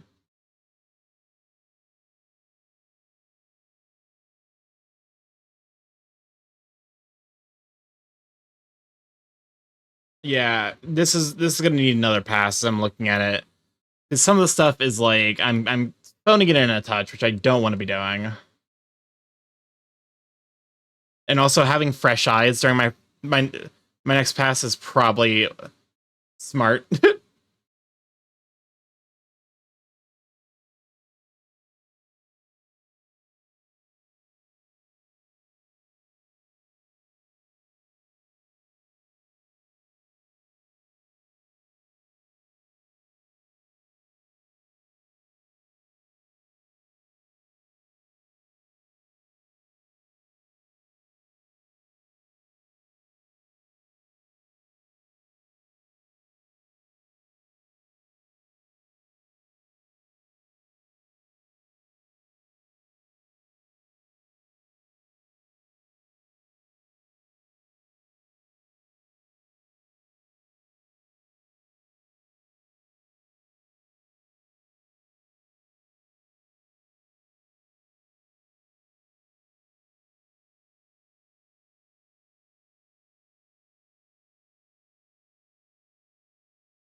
Okay, the tongue looks relatively good. Some of the stuff just kind of needs to be blended, I think.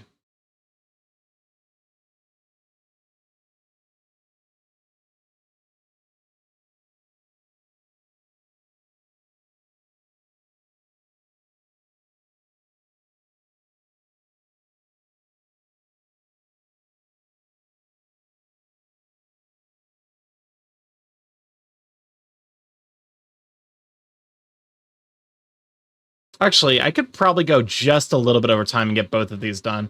Wait. One of these words, like, I could, but also, like, I wouldn't be... I wouldn't... You know what? You can. Yeah. I'm like, do it. Yeah, I think I'm gonna try for that. Did you just say you want fresh eyes? Okay. You're not wrong. Oh god, what have I done? Oh god, what did I do? Oh my god. Oh, I cheated. Oh, I cheated so hard on the eyes. I flipped the canvas. Oh, it's fine. It's fine.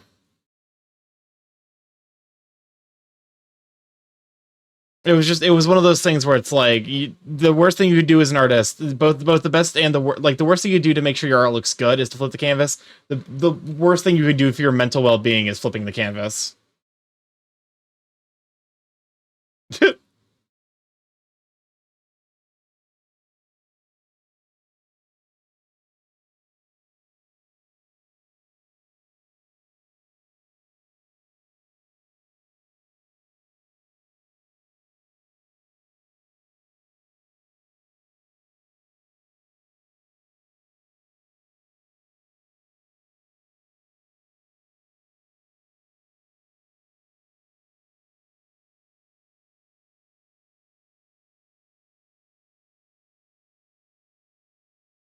What in the world?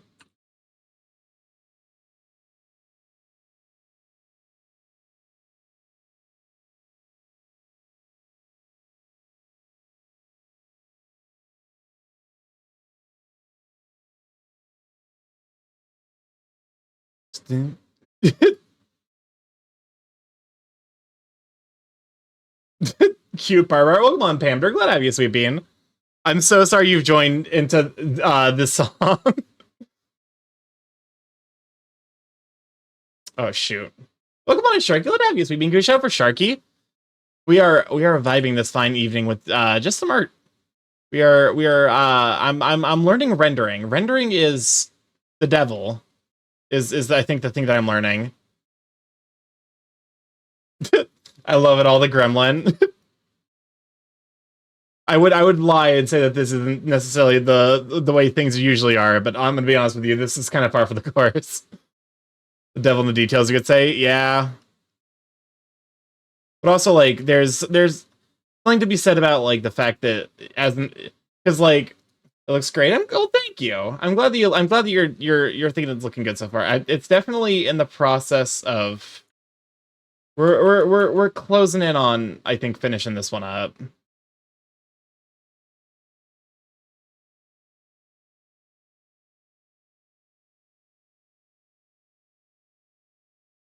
Oh my god, Cupcake.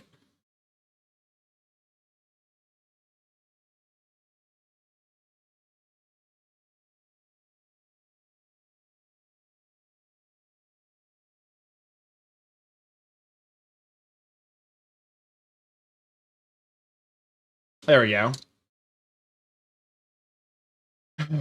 Okay. The big thing is this white fluff is a little bit of a struggle for me to render, just because it's... I might have chosen a bit of a too bright of a light coat. Because I'm like, look at this, and I'm like, the pure white is enough to show up, but everything below that is a bit... It doesn't show up as much as I would like it to.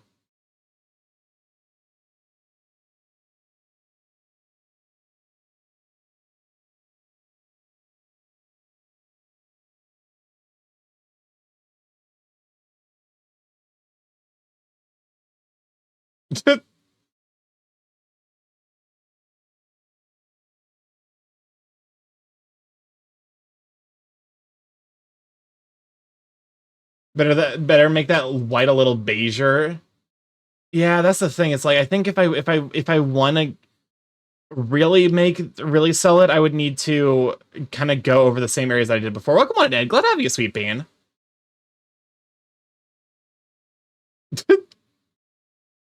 Haunted.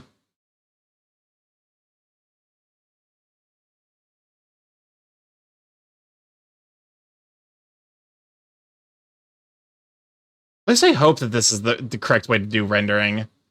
I'm kind of just, welcome on, neighbors. Glad to have you, sweet bean. I'm kind of just like throwing prayers out and hoping for the best that it works out and looks somewhat good.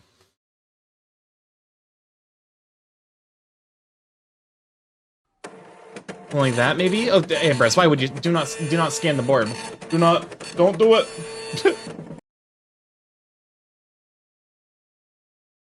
How do I, okay, let me hide all of my references. Maybe the hydrate.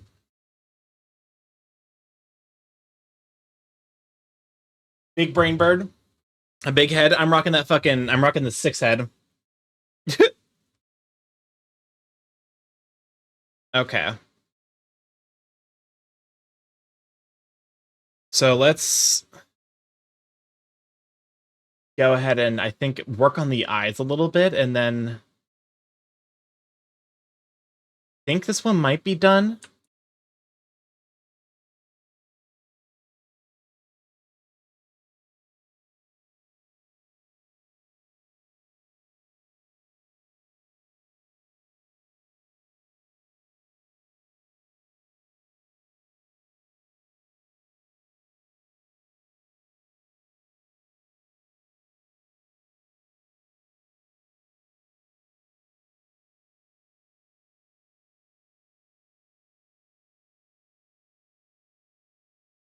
We have the eyebrows, the eyes, and then I think this is ready to ship.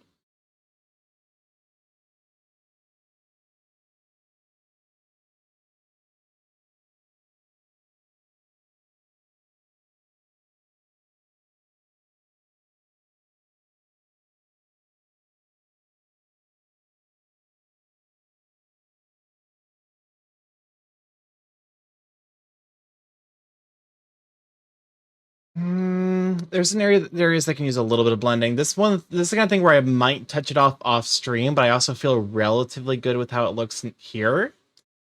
I think if I just add the if I add the little bit of eye indicators, this should be fine.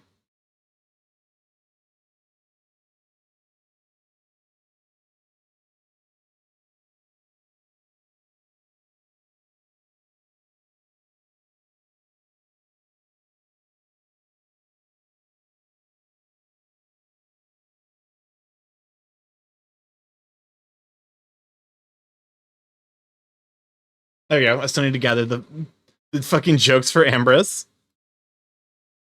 There we go. Actually, let's go ahead and add not quite that severe, but really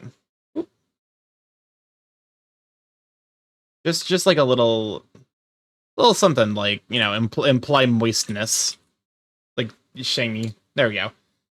There we go. Oh, there we go. It's so cute. Okay. I'm starting to get behind this. This is one of the, honestly, low key, I actually might use these pieces Friday when I hang out with Galvin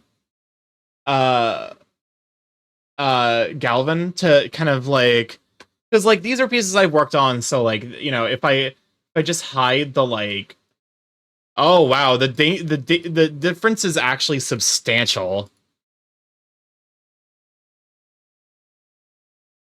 It might because I can hide this and then basically use the flats as a form of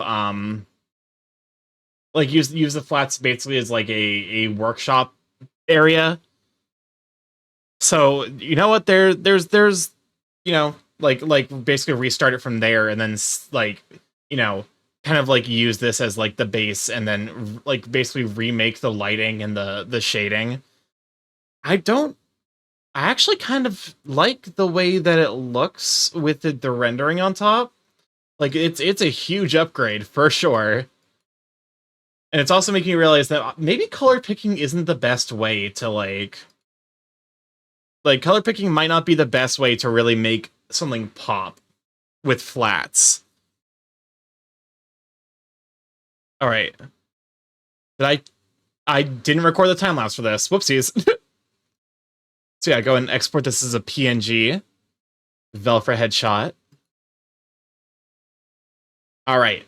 Go ahead and save that. And then I think we're going to go ahead and wrap it up here. I will, after the stream, probably pass these over to Velfra and Aether and keep a hold on these. And if... Oh, wait.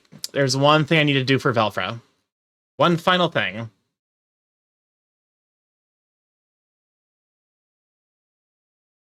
we gotta add the background. I need to add the classic, like, I have no idea what I'm doing, I don't know how to do backgrounds yet, background.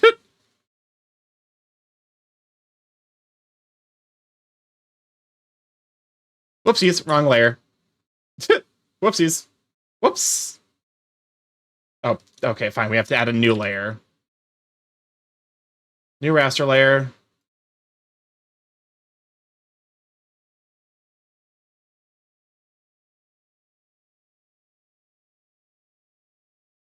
There we go. And we just kind of add some darkness. Darkness, darkness, darkness. The bees!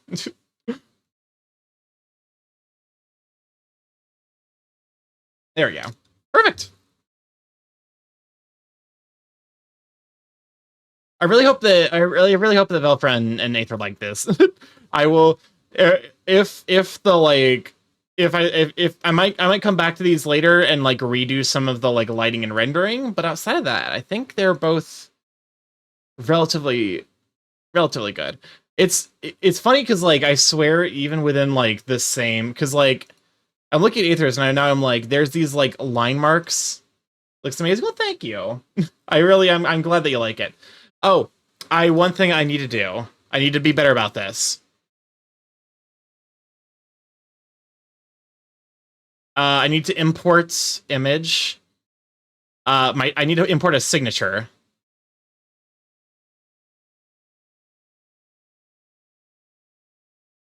Oh God, no! Fuck, go back.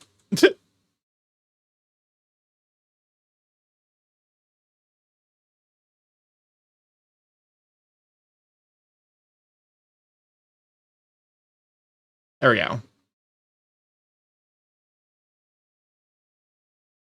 And then if I come over here, hello, sub objects, select layer. What happened? Subtool operation? What? Okay. There you go. I don't know what happened. I panicked for a moment there. Okay.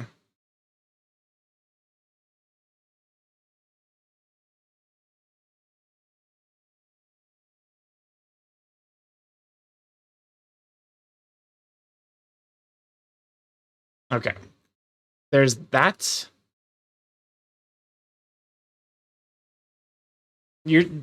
It's always important to sign your stuff, even if, you know, even if I don't think anyone's gonna steal it. It's still a good practice. Thing to stretch, hydrate, and save. Yes, go ahead and replace that.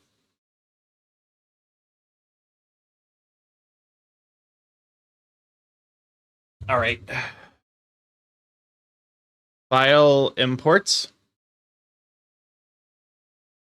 Signature. All the way up here. Oopsies.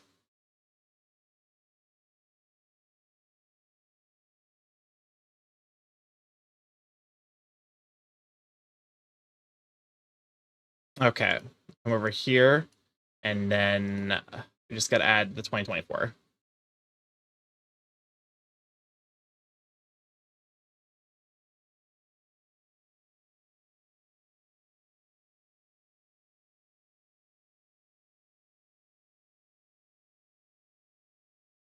There we go.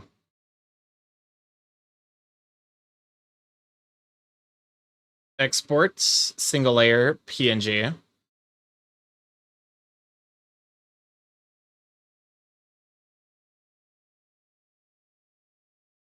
Okay, there we go.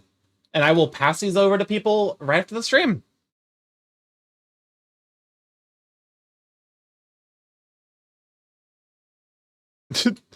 Loki, this song's a jam, so I'm gonna keep it going while I find out who will be raiding out to. Thank you for coming and hang out. Hopefully you guys had a good time. I know near the end of the era I did get super in the weeds about art, but you know, I want to make sure I'm doing right. We can raid into Mari. Mari's playing a Zenla Zone Zero. Actually, there is one person. Is Garion still alive? I wouldn't be surprised if he isn't. I think he's probably wrapped up, if I had to guess. Unfortunate. We could raid into before rating, watch this. You did good. I remember, like, make the art, oh my fucking god. Never mind. Hold up a moment. We got one last thing to look at. Because I can already tell you that this is going to be a piece of work. Oh, hold up a moment. Let me go and actually make efficient use of the windows that I have instead of opening a new one.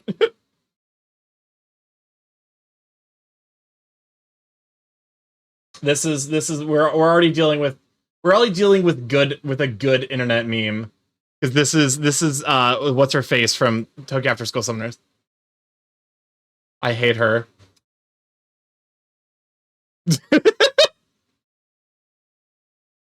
I hate it so much. She's the fucking reason I had to turn off the voice.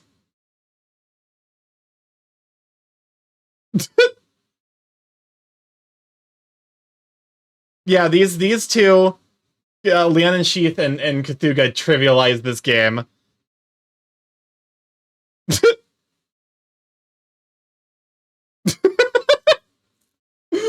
Iconic, actually. Oh my fucking god. Okay.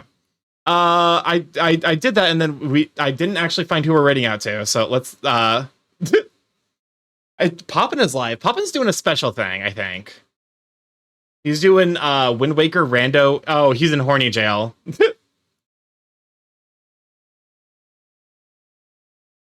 You know what? Let's raid Poppin. Let's go ahead and go with Lab Break because my brain no work. So Lab Break it is. Okay. Go ahead and pause here. Get the outro playlist going and move to the outro and also unmute. That way you guys can actually hear the outro music. Alright. Raid message is gonna be Lab Break. Starky is truly a himbo. What do you mean? I'm doing my heckin'. I exist. Let's raid over to Yo is Poppin'. Yo is Poppin' is apparently doing a event where he is trapped in horny jail for all of his horny sins. By the raid over. Thanks to stream for Starky. Thank you for hanging out. It really is. I love doing art, like just vibing and listening to music and doing art and hanging out with you guys. Yeah. All right, let's start the raid over. Anyways, if this is your first time here, I'm StarkyMorph, Big Gay Chaos Creating Internet, variety streamer live every Monday, Tuesday, Thursday, Friday from 6 to 9 p.m. EST, on Thursdays and Fridays, 7 to 10 p.m. EST, Monday, Tuesday. Mostly I play indie games, however, I also do other things like art. I also, play games backed by bigger corporations. We've been, we just wrapped up BG3, and I need to figure out what I'm going to be filling that slot. It might just be another Crab's Treasure. I did potentially want to play an older Fire Emblem game on stream just to see if it holds up. But yeah, if you like to stay, if you like to stay up to date with the stream, including will be going live, Twitter and Blue Sky are the places to be. At StarkyMorph, I post pick art that I make as well as art that I get commissioned. Food pics when I make food, and then otherwise just kind of chat nonsense. But yeah, I have a YouTube if you would like to get to the VODs there, see what we've been up to, see the art progress.